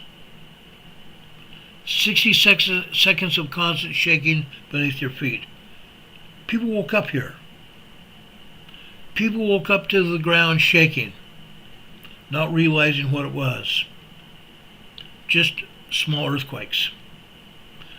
60 seconds of small earthquakes. Then it calmed down to minor earthquakes after that for another minute and a half, 2 minutes. Then all of a sudden the 3.0 earthquakes continued. Off and on, up and down for about another 10, 15 seconds. Calms down to minor earthquakes, and then it reaches up again to about 2.8, 2.9 minor earthquake. And you can see other tremors here as well. Long duration tremors. Long duration tremor activity here at Mark Tree, Arkansas. Normally every day from about midnight on, every day, we have 3.0 earthquakes all the time here at Mark Tree, Arkansas. Again, I want to tell you, that seismic energy calmed down for about a month. Really calmed down for about a month. Then it ramped up again. That's what we're seeing here. Let's show you again this afternoon here at Mark Tree, Arkansas. Look at this. Here it calms down again. Yes, we have some tremors here. We have a long duration tremor down here this afternoon after 4:30. About 4:32 this afternoon, the tremors really began. We got up to about 3.5, 3.6, 3.7 tremors, and this lasted for 1, 2, 3, 4, 5 minutes. 5 minutes of decent-sized tremors. Then it started going down again. The size of the tremors regressed. Okay? You see what happened here. You see what happened. I pulled this seismogram just after 4:40, about 4:45 this afternoon. Unreal. Unreal. Mark Tree, Arkansas has been a haven for a lot of earthquakes. A lot of earthquakes here in Arkansas. Now I want to go over to north central Arkansas. This is the Ozark Folk Center. This is the Ozark Folk Center. We've also seen some small earthquakes happen here at the Ozark Folk Center. It calmed down for about 4 weeks. Calmed down for about 4 weeks. Now we're seeing mostly tremors here. Yes, we're also seeing some earthquakes here as well. Most of this is just tremor activity here at Ozark Folk Center. This is north central Arkansas. Okay? However, again, I'm going to enlarge this for you so you can truly see what I'm saying here. On this blue line here, after 8 a.m. The blue line is actually 8:30 over here on the left-hand side. So this first earthquake is a 2.5 earthquake at approximately 8:36 this morning. Actually not 8:36, I'm sorry, 8:31 this morning. 8:31 this morning. Then we jump down here after 11:15 over here on the left-hand side on the red line here. That would be 11:15 this morning. We jump over here to this area here.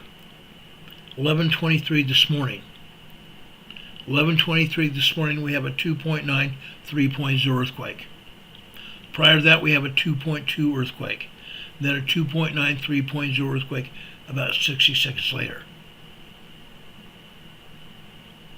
That's a lot of seismic energy here. A ton of it. A ton of it, guys. Seismic energy is returning here on the pneumatic fault. It's returning here to the pneumatic fault. Why? Because I believe that we have enough evidence now to show that the pneumatic fault is going to pop. It's probably going to pop within the next 2 years. It's probably going to pop in the next 2 years. That is the Ozark Folk Center this afternoon, or this morning. This is the Ozark Folk Center this afternoon. Okay? Just after 1:05 this afternoon, we had a 2.6, 2.7 earthquake. Then, just after that, about a minute and a half later, we have another 2.0, 2.2 earthquake after that. Minor earthquakes. All the rest of this seismogram is showing you tremors. Dr. James Place is asking me to check out Clarksville, Tennessee. I'm not going to show you Clarksville, but I'm going to show you other locations in Tennessee. There are a lot of seismic events happening all over Tennessee as well. It's popping. It's literally popping everywhere. Popping everywhere. Now, I want to go over to Truman, Arkansas. Truman, Arkansas is usually booming with earthquakes. Right now, today, again, we're just having tremors. But again, long duration tremors here. Truman, Arkansas, literally all morning long. Truman, Arkansas this afternoon as well. Right here. These are less strong tremors here. These are minor very, very minor tremors here. Okay? Let's drop further south to Tyronza, Arkansas. Good old Tyronza, Arkansas. Things picked up a little bit better here. Yes, we see a lot of tremors here. But we're also seeing some minor 2.0 earthquakes here.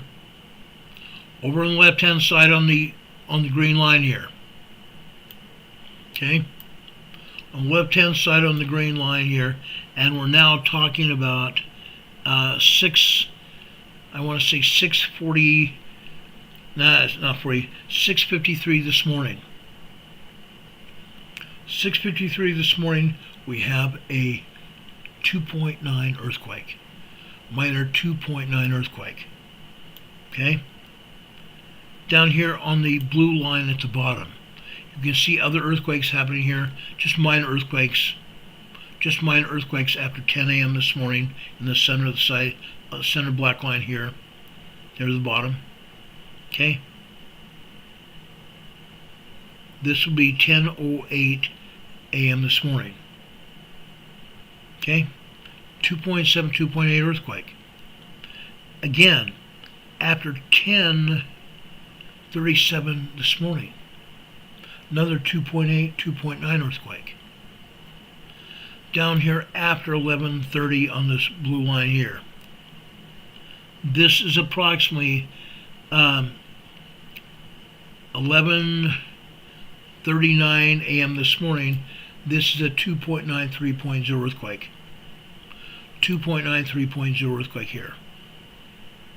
Okay? Folks, seismic energy is building here again. It's building. It hasn't completely gone away, it's just building up again. It kind of went away for about a month. All we had were less and less tremors, and I was really beginning to wonder what was going to happen. But the seismic energy is building in here again. Building in here. Okay? Now, the pneumatic fault starts down in Louisiana, down over at the Gulf of America. It stretches up to the Great Lakes. Stretches up to Louisiana, Illinois, and Indiana. I want to show you Pawnee, Illinois. Pawnee, Illinois. Here we're seeing nothing but tremors here. Microquakes and tremors here at Pawnee, Illinois. This is more activity than we've had here in a month. Yes, we've had tremors, we've had minor earthquakes here in Pawnee, Illinois before. This is just very, very minor. Not more than 1.2, 1.3 tremors here at any one time. Okay? Pawnee, Illinois right here. This is this afternoon. Things even build up this afternoon here. The top line here is 12 noon over on the left-hand side. You can see the tremors here. Here we have upwards of 1.3, 1.4 tremors here. Ongoing tremors here, Illinois. Again, this is the north side of the pneumatic fault. The north side of the pneumatic fault. Now I want to show you what's going on in Indiana as well. Okay? I want to go over Evansville, Indiana this morning. Okay? What happened to the seismograph this morning? Up at the very top we should see midnight. What happened to this morning? They did not turn on the seismograph until later this morning. They did not turn on the seismograph until after 8:10 a.m. this morning. 8:09 this morning. They had turned it off all night long. They turned the seismograph off all night long. Then they turned it on at 8:09 a.m. this morning. All we're seeing here is tremors. All we are seeing here are tremors. Because they do not want to admit what's going on here. Evansville, Indiana at the University of Indiana. That's where the seismograph is located. They did not turn it on until 8:09 this morning. And all we have here are tremors. Very, very minor tremors. 1.2, maybe 1.3 tremors tops. Evansville, Indiana. This is where the pneumatic fault goes to. Illinois and Indiana. It's terrible that they would do this kind of stuff. This is Evansville, Indiana this afternoon. Okay? I pulled this seismograph here just after 4:15, almost 4:20 this afternoon. Just tremors here. Nothing but tremors all afternoon long here. Okay? Now, I want to go down to Missouri. I want to show you what's going on in Missouri. Okay? I want to take you down to Portage Open Bay, Missouri. This is right alongside the pneumatic fault. Literally right alongside the pneumatic fault, right alongside the west side of the Mississippi River. Tremors. Tremors. For the first time in 4 weeks, we have decent tremors. Prior to that, the tremors almost disappeared. They almost disappeared. But tremors have returned. Tremors have returned to Missouri. Now, let's take you over to Portageville. Portageville, Missouri. Look at this. For the first part of this morning, the first few hours of this morning, they turned the machine way down. All they were showing us here are minor, very minor tremors. But all of a sudden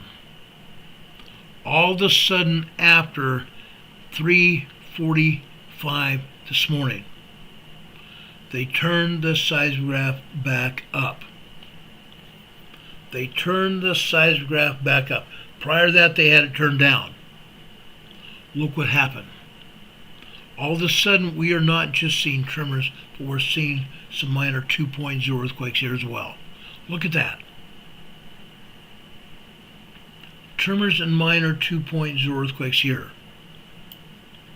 Portageville, Missouri. This is the center part of the New Madrid Fault. This is the center of the New Madrid Fault, guys. Portageville, Missouri. This is Portageville, Missouri this afternoon. The same thing going on. There are enough tremors happening here, literally, there are enough tremors happening here to not see any background of the white paper. Yes, this is digital, but if this was on a drum with white paper in the background that the stylus would be scribbling on, you'd see white paper. That's what this is representative of. This is a digital seismogram. This is a lot of tremors, guys. The tremors have returned to the New Madrid Fault. Now, I want to go over here to Barker Cemetery. Again, Barker Cemetery, things just almost completely disappeared here for 4 weeks. 4 weeks. We hardly had any movement at all, just tiny, tiny tremors. Best. Today, that ended. Now we're still seeing here 2.0, 2.5, 2.6 earthquakes here in Barker Cemetery. Yes, we're still seeing some tremors as well. But the minor earthquakes have returned. The minor earthquakes have returned. There was one point about a year or so ago that all of a sudden we had minor earthquakes all over Barker Cemetery. Day and night, early morning, all the time. I started wondering if it was jackhammers or construction equipment building graves here at Barker Cemetery. I really did. That's what I thought it was, but it wasn't. This is all seismic activity here in the center of the New Madrid Fault. Barker Cemetery, Missouri, the center of the New Madrid Fault. Let me show you something else. This is Barker Cemetery this afternoon. This is what Barker Cemetery looked like day in, day out until about 4 months ago. Earthquakes all the time. Minor earthquakes and even 3.0 earthquakes all the time. The largest earthquake here was after 2:30 this afternoon. Actually 3:30 this afternoon. The largest earthquake here was a 2.9 earthquake at approximately 3:40 p.m. this afternoon. 2.9, 3.0 earthquake at 3:40 this afternoon. You can see all the other earthquakes and tremors here. This is very similar to what we had up until 3 or 4 months ago. All the time, day in and day out. Okay? Before 3 years ago, All we had all over the New Madrid fault was tremors, minor tremors. 1.0, 1.6, 1.5, 1.7, 1.8 tremors. That's all that happened. All up and down the New Madrid fault. Suddenly, 2.5 years ago, things changed. 2.5 years ago, things changed. All of a sudden, we were getting minor earthquakes. And all of a sudden, about 1.5 years ago, we started seeing 3.0 small earthquakes happen here, and upwards of 3.5 as well. Things changed. Things turned around. I believe that what's going on here is going to lead to a New Madrid earthquake happening within the next 2 years. I believe that's what's going on here. And we will keep up with it with you. We'll keep up with it with you because I believe it's going to get dangerous from now on. I believe it's going to get dangerous from now on. Let me show you East Prairie, Missouri. This is up over on the north. The Mississippi River goes north and goes east, goes north again, and goes east again, and then goes north again.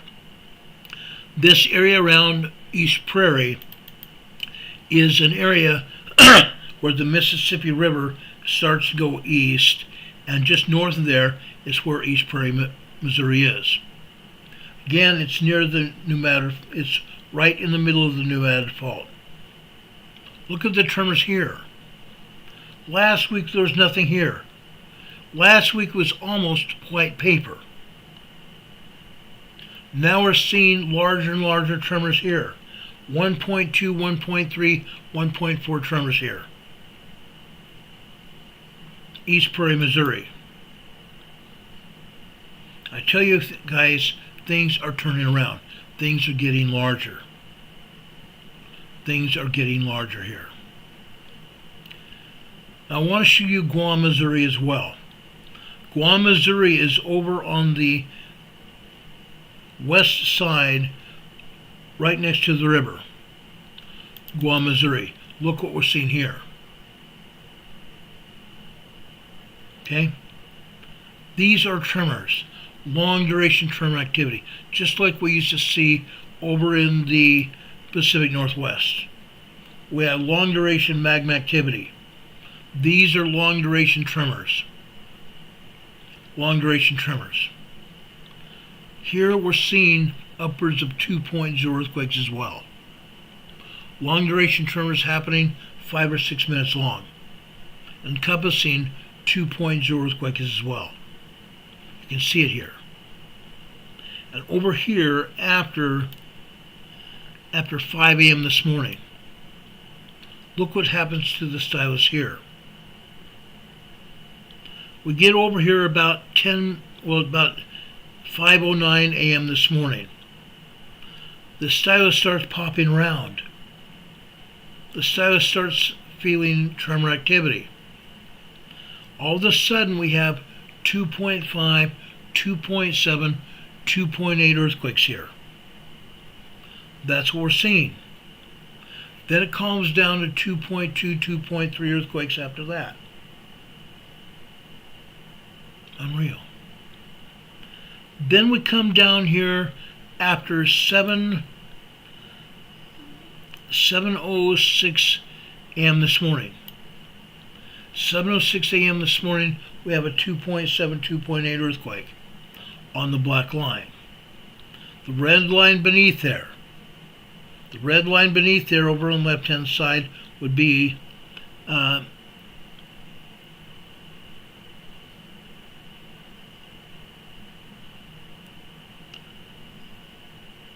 that will be 7:15 on the left-hand side. We come over here to approximately 7:05, or actually 7:20 this morning on the red line. 7:20 this morning on the red line. All of a sudden, guess what? 2.0 earthquake. 40 seconds later, another 1.8, 1.9 tremor.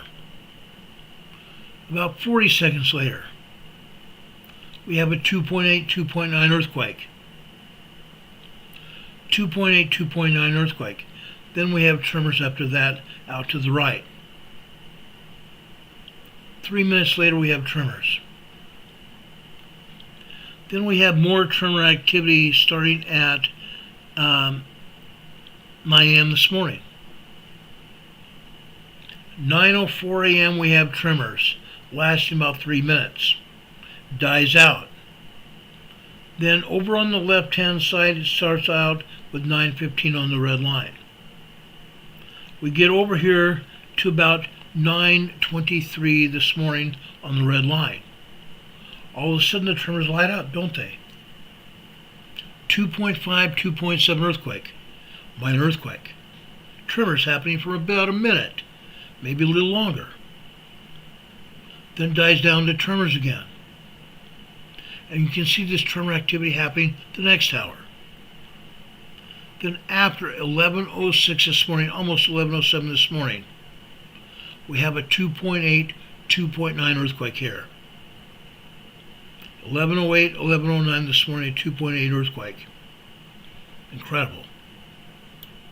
Really incredible. We've seen larger energy here before this. Like I said, for about a month, things got really quiet. Very quiet here. Guam, Missouri, on the New Madrid Fault. Look what happened this afternoon. Basically the same thing happened this afternoon. Largest earthquake here was after 1:15 this afternoon at approximately 1:21 this afternoon. 1:21 this afternoon. 2.9, 3.0 earthquake. Then things were quiet for another, say, 4 minutes, 5 minutes. Then it lit up again. 2.9, 3.0 earthquake, and the sequence started. That sequence lasted 5 and 6 minutes, with the culmination of a 2.9, 3.0 earthquake, and then earthquake continues 2.7, 2.8. And then it dies down to 2.0, and dies further down to tremors again. Then, at 3 this afternoon, tremors, 3:01, we have 2.0 earthquakes, 2.2, 2.3 earthquakes about 2 minutes later. 3:02 this afternoon. Then it dies down to 1.9 tremors for about 30 seconds and then dies off. Okay? Guam, Missouri this afternoon. I kid you not, it's been busy. It's been very busy. I've been watching this happen all day long. Literally all day long. Let me take you over to Matthews, Missouri this afternoon. Actually, let's take you over to Matthews, Missouri this morning. This is the first time we've had seismic energy here at Matthews, Missouri. This is just north of central Missouri. Look what we're seeing here. Look what we're seeing here. 2:15 this morning. 2:15 this morning on the red line, nothing's happening. 2:29 a.m. this morning, we have some tremors building up to 2.0, 2.1 earthquake, minor earthquakes. Shortly after that, 2:30 this morning on the blue line. Look at this stylus jump around here. 2.8, 2.9 earthquakes happening here, minor earthquakes. Minor earthquakes for almost 2 minutes long. Then dies down in tremors again. 2:45 this morning, it's died down to tremors, but About 4.5 minutes later, the tremors start building again. Now, by approximately 2:51 a.m. this morning, 2:51 a.m. this afternoon. No, this is this morning. 2:51 a.m. this morning. 3.0 earthquake. 3.0 earthquake. And look at the seismic energy bounce around for 2 minutes, 3 minutes. The status bounced around for 3 minutes. The smallest earthquake here was about a 2.8. Bounced around between a 3.0, 2.8, and 3.0 activity again. Then dropped up to tremors the rest of the day, rest of the morning. Okay, Matthews, Missouri. We've never seen Matthews, Missouri move like that, ever. This is the first. This is the first. Let's show you Marston, Missouri this morning, right here. Marston, Missouri this morning, nothing but tremors. Nothing happened this afternoon, or I'd be showing it to you. Nothing but tremors here. Start off with microquakes for the first 3 hours, then it built up to tremor activity. Long duration tremors, and then nothing more than hit and miss tremors here the rest of the day. Marston, Missouri. Yet, they are not showing any activity at Marston, Missouri on the USGS map. Nothing at Missouri at all. Nothing in Arkansas at all. Why not? There was seismic activity here, and I've shown it to you. But they are denying it happened. By them not showing the activity, they are denying that it happened. This is Matthews, Missouri right here this afternoon. The seismic energy didn't quit. 12:30 this afternoon on this blue line. We had tremor activity build up to 2.0 earthquake about 12:31. 2.0, 2.2 earthquake at 12:31. Then after that it built up to 2.7, 2.8. And that's where I believe it stayed for about the next 3 minutes. Then it dies down to 2.0 activity, and then it dies off to tremors again. The same thing happened here at 1:40, I want to say 1:49, 1:50 this afternoon. Quiet. Quiet. Just tremor activity. Tremor activity, guys, on the New Matter fault. It got very quiet, didn't it? Very, very quiet. How about St. John's Bayou, Missouri here? Look at this. Again, this is the center of the New Matter fault. Look at what's happening here, guys. Tremor activity. Tremor activity. Yes, we've had 2.0 and 2.5 earthquakes here at St. John's Bayou, Missouri before. Now this is constant tremor activity. This is more activity than we've seen in over a month. St. John's Bayou, Missouri. It's moving, isn't it? It definitely is. It definitely is. Let's take you over to Tennessee. Well, before we do that, St. John's Bayou, Missouri this afternoon.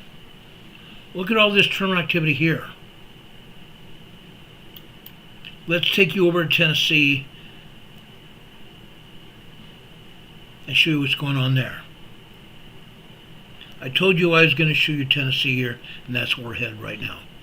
Hopper, Tennessee. Hopper, Tennessee. Guys, early this morning, 12:45 this morning, the long duration tremors start. Then the long duration tremors stopped, and all we had were tremor activity constant. Tiny tremors, 1.0, 1.1, 1.2 tremors. That's all. Then after 2:15 this morning, the tremors seemed to build. 2:30, the tremors continued to build. 3 a.m. happened. The tremors were building up. 1.2, 1.3, 1.4 tremors here. All over.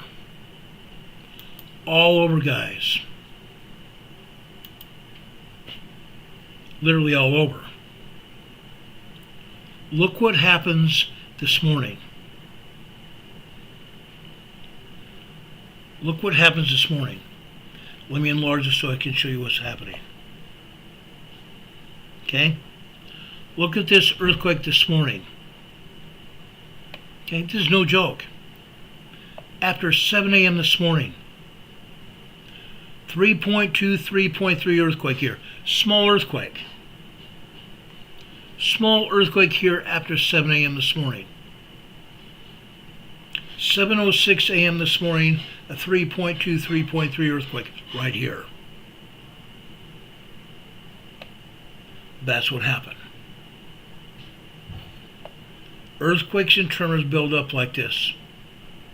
Look at the tremors the rest of the day here. Look at the tremors the rest of the day. This is Harper, Tennessee. Harper, Tennessee, guys. No joke. This is nothing to laugh at. This is serious.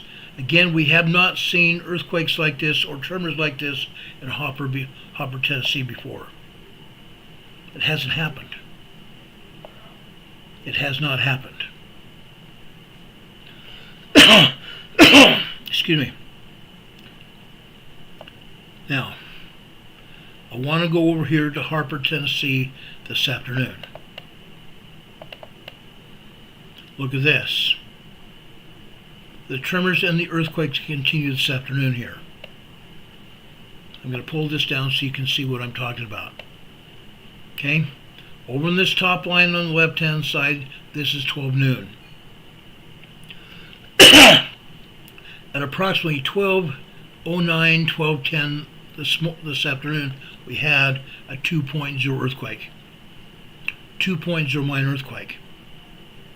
Then we had off and on tremors literally every minute of every minute, every second here.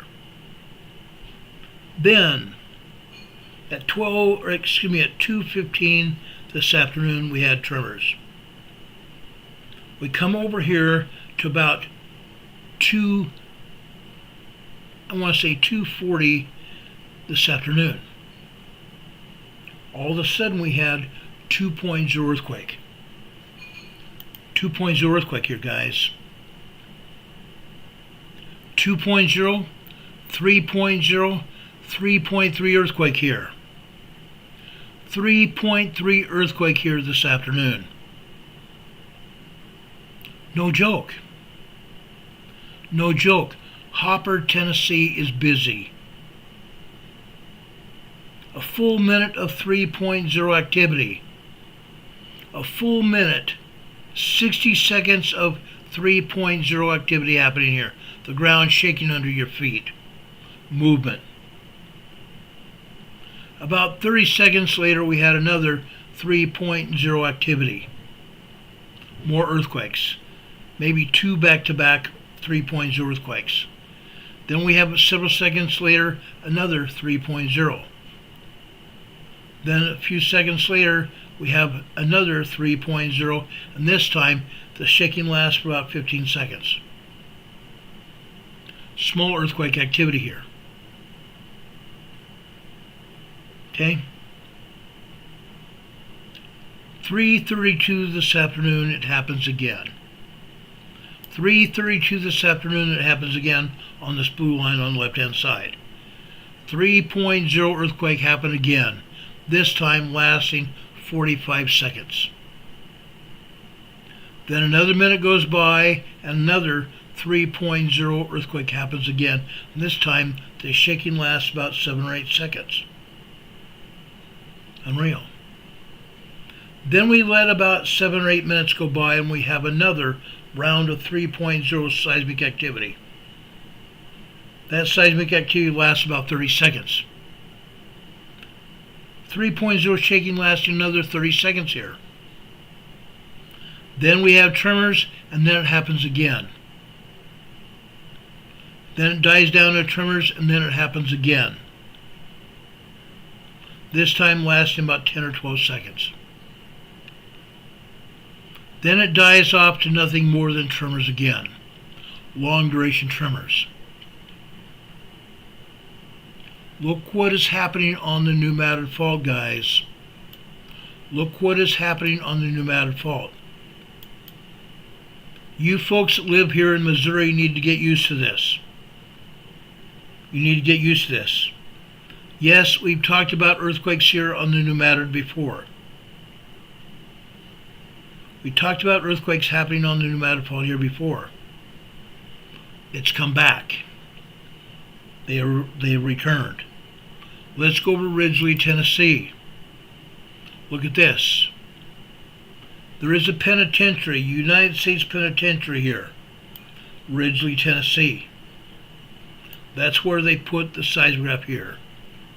Look what's happening here. Nothing but tremors here in Ridgely, Tennessee.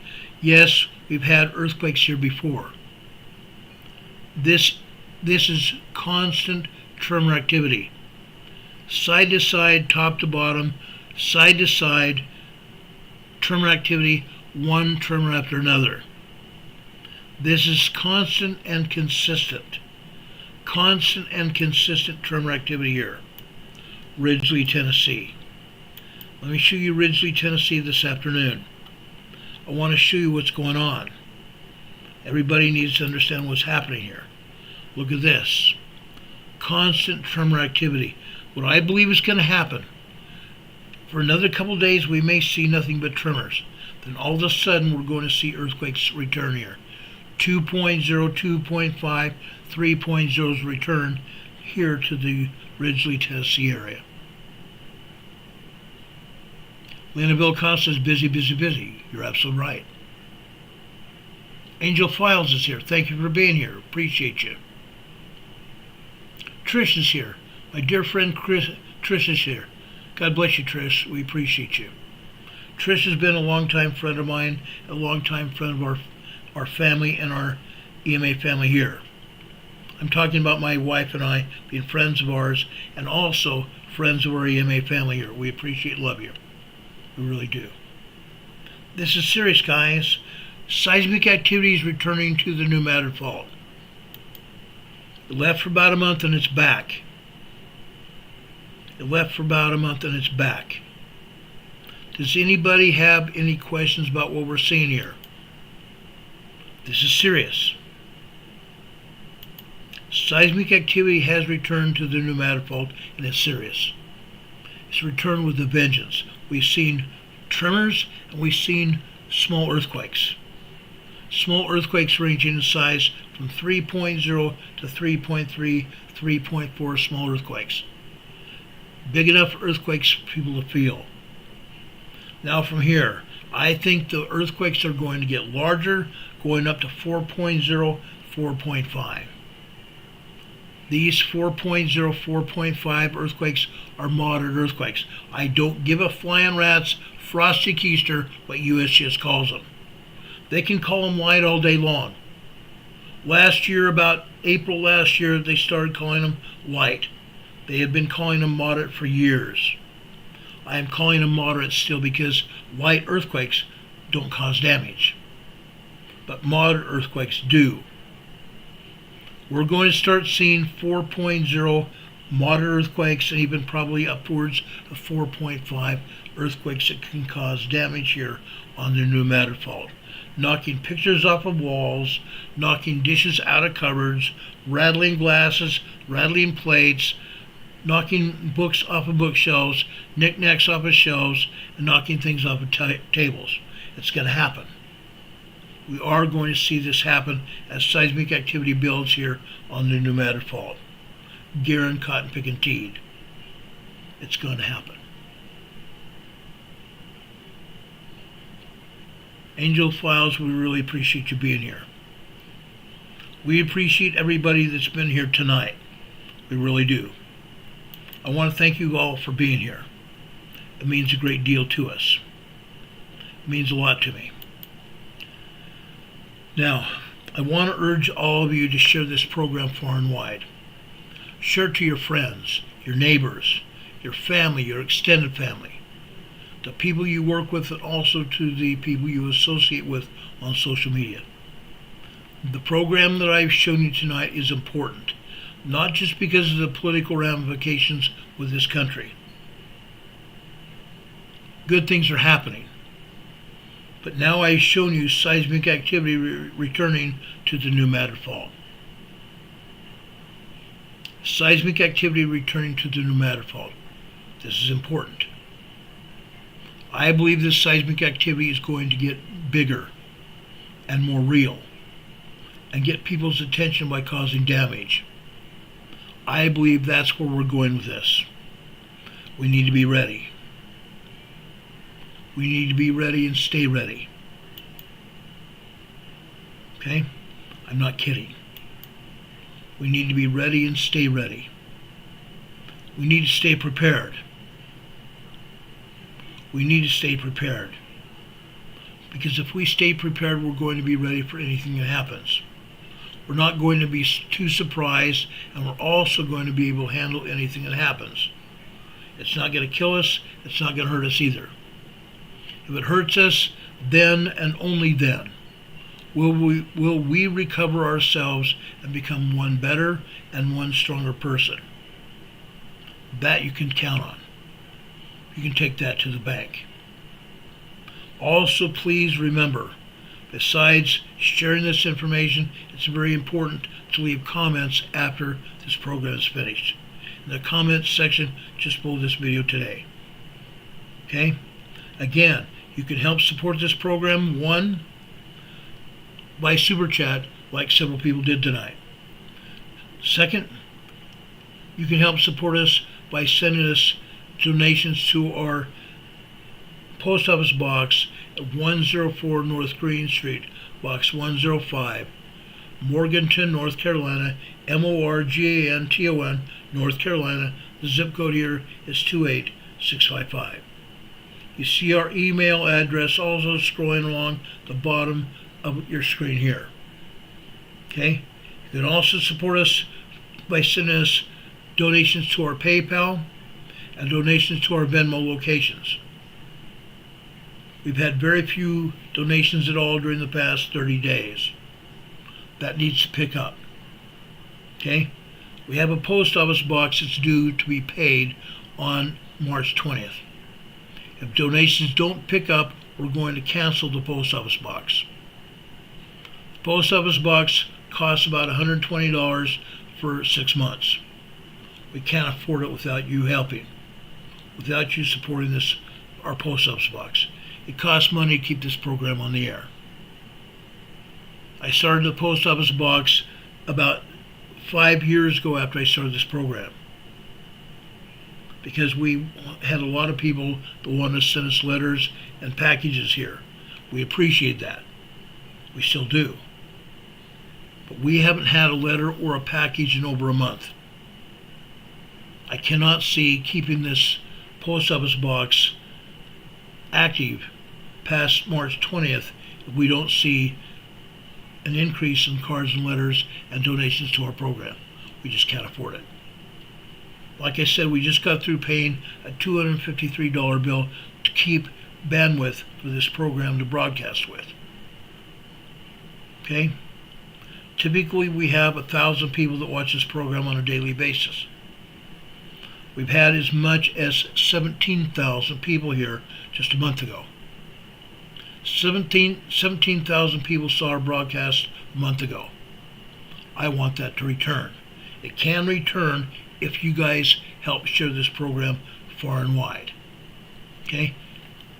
YouTube looks at watch time of this program, the number of people watching, and the length of time you watch this program. They look at the number of thumbs up you guys give us. That's another indicator.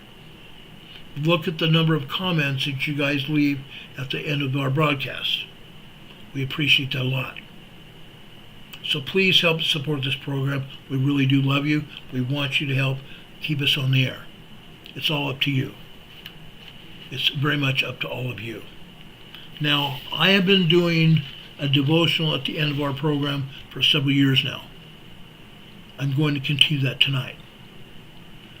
Yesterday, I started sharing parts of my life with you. Why?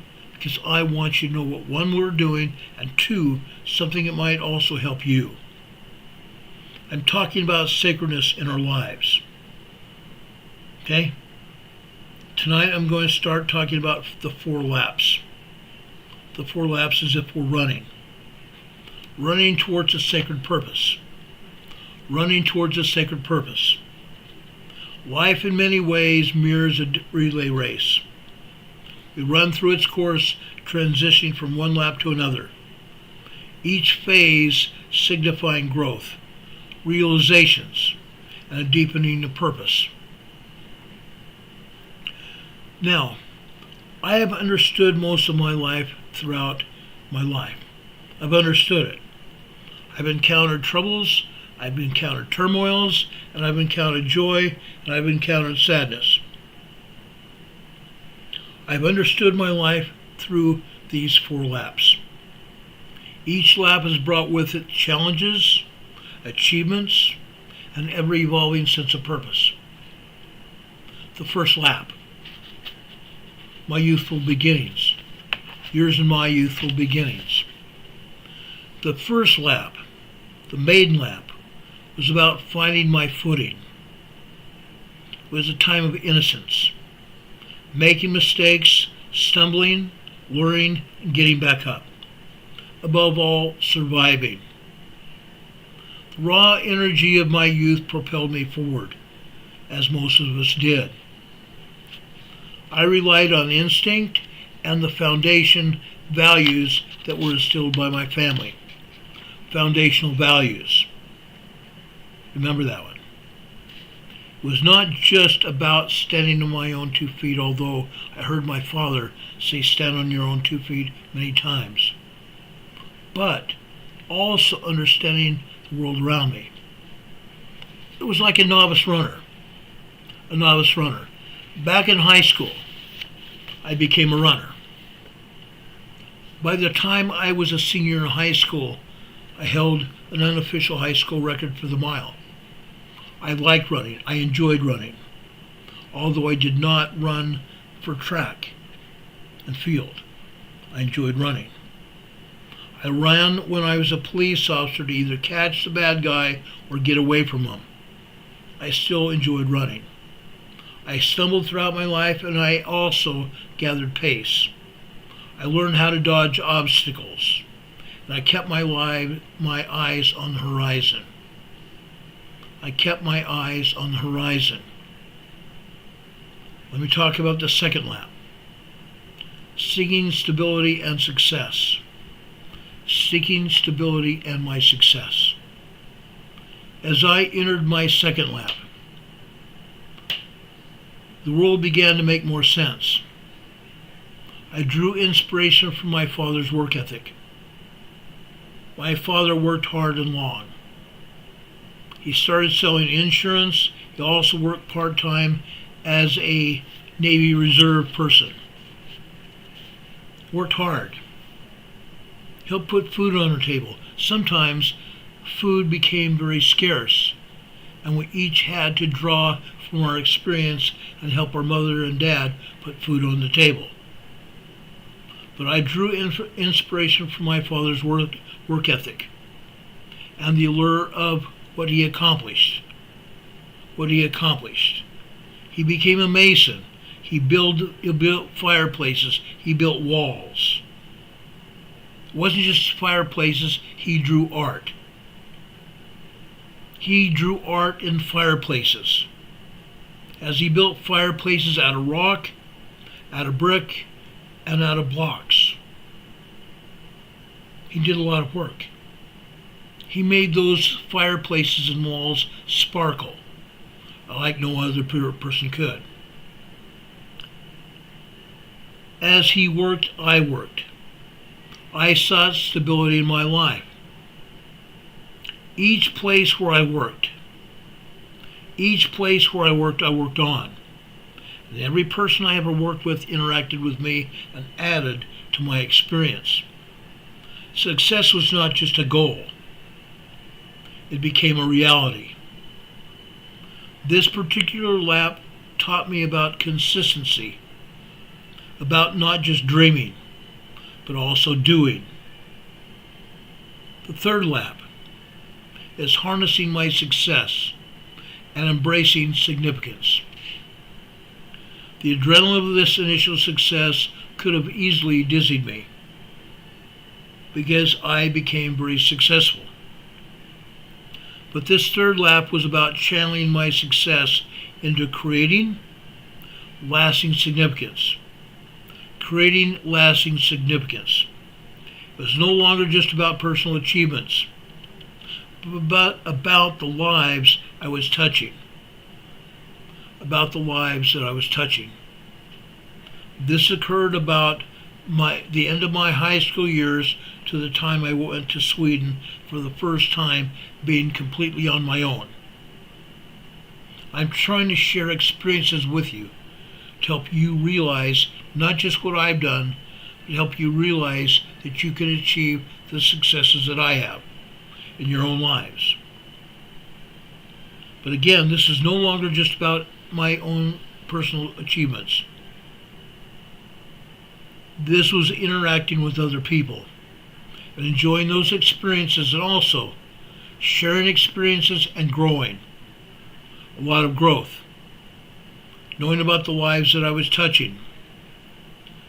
My life, my success in my job and everything else I did was not just about property and land and personal achievements. It was about dreams, aspirations, and my family. Dreams, aspirations, and my family.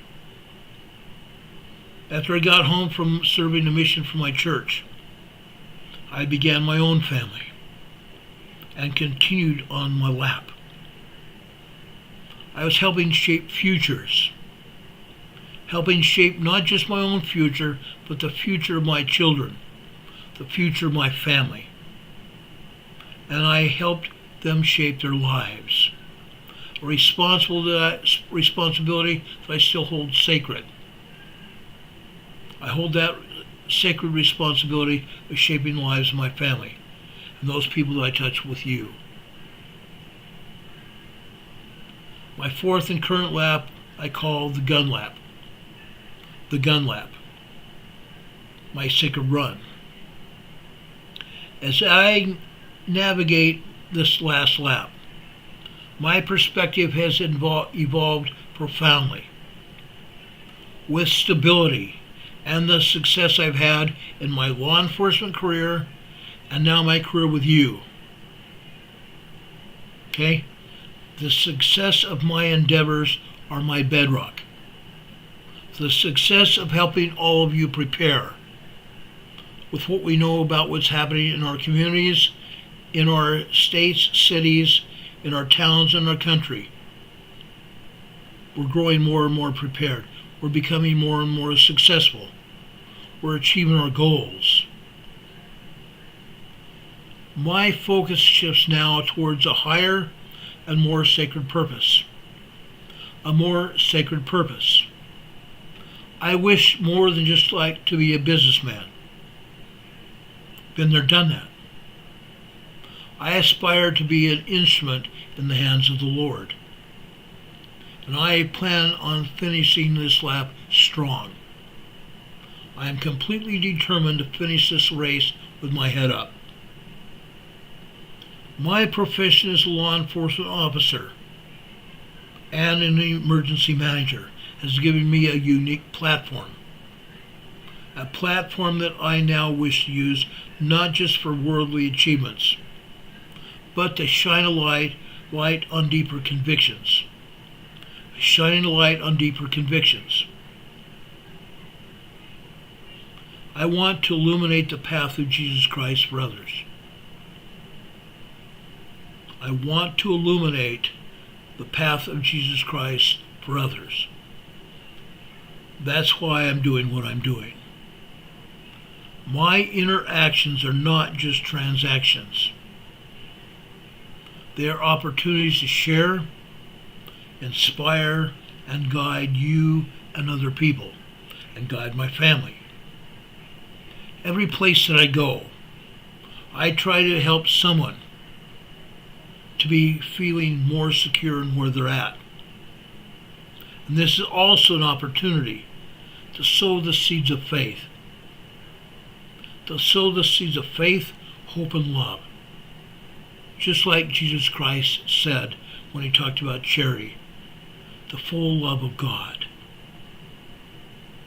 Not in a pushy way, but I want to do this in an inspirational way, by opening my mouth and actually being who God has, what is prepared for me. That's where I want to go. I want to be able to open my mouth and be who the Lord wants me to be now, who the Lord has prepared me to be now. This can be your same mission. This can be your same lap. This fourth lap of my life is not just about sustaining what I have built in the realm of my life and my profession, but it is now transcending it to bridge the material with the spiritual. My aim is to guide you all, my friends, my families, and my peers, and anyone else I cross paths with, towards recognizing your own sacred goals.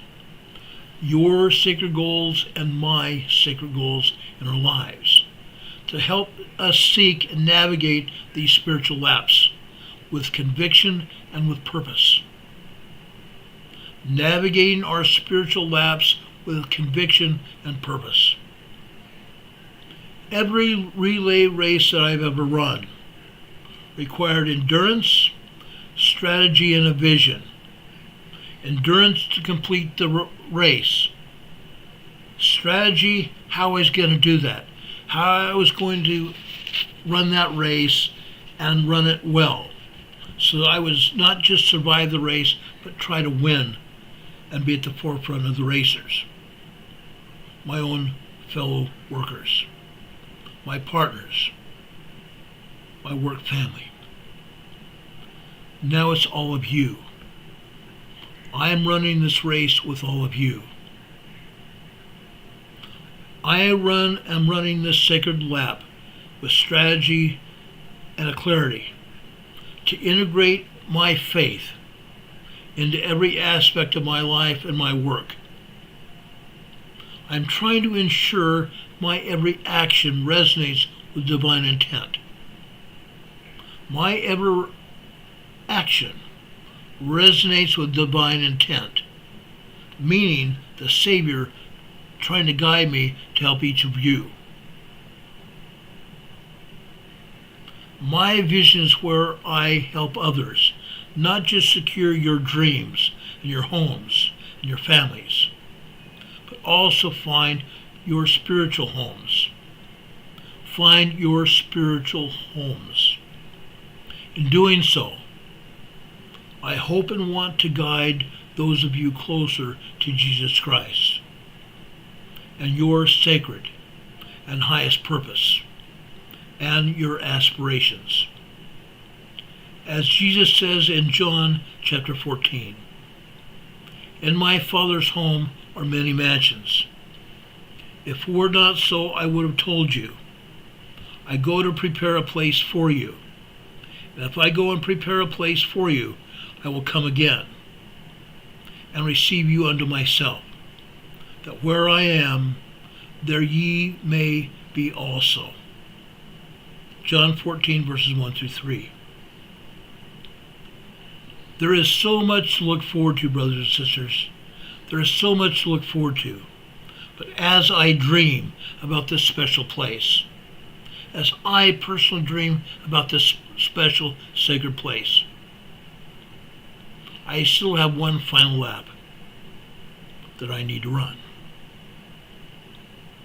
In this gun lap, in this particular gun lap, I want to finish strong. I want to finish this gun lap here on this earth very strong. I want to leave a legacy to you and me and to our families. I want to help others achieve some of these places that I want to go. I want to help you achieve your goal of being in places that Jesus talks about for all of us. I want you to also achieve one of those places that Jesus talks about for each one of us. How glorious that will be, and how grateful Jesus will be that you and I can hear these words as quoted in Matthew 25, verse 23. Well done, good and faithful servant. You've been faithful over a few things, and I will make you ruler over many things. Enter into the joy of your Lord. Brothers and sisters, I believe in this. I believe in this. I want each of us, I want to help each one of us achieve these goals. I want to help you achieve your laps. I want to help each one of us do what we need to do to return to our Heavenly Father. That is my ultimate goal. I want to help you prepare for your lives, to help save the lives of you and your family. I hope and pray that each one of you will enter into this race with me and run with me and follow me to heaven. That's what I want for each one of us, to follow each other to heaven, to stand before the Lord in that grateful day that we'll soon have together. Well done, thou good and faithful servant. Enter into my kingdom. I want to stand there with each one of you. That said, please share this program far and wide. Everyone needs this information we talked about tonight. I ask the Lord to bless you, to guide and direct you in everything you do. God be with you this day and always. God be with you until we meet again. We'll see you tomorrow, same time, same place, same station. God bless you.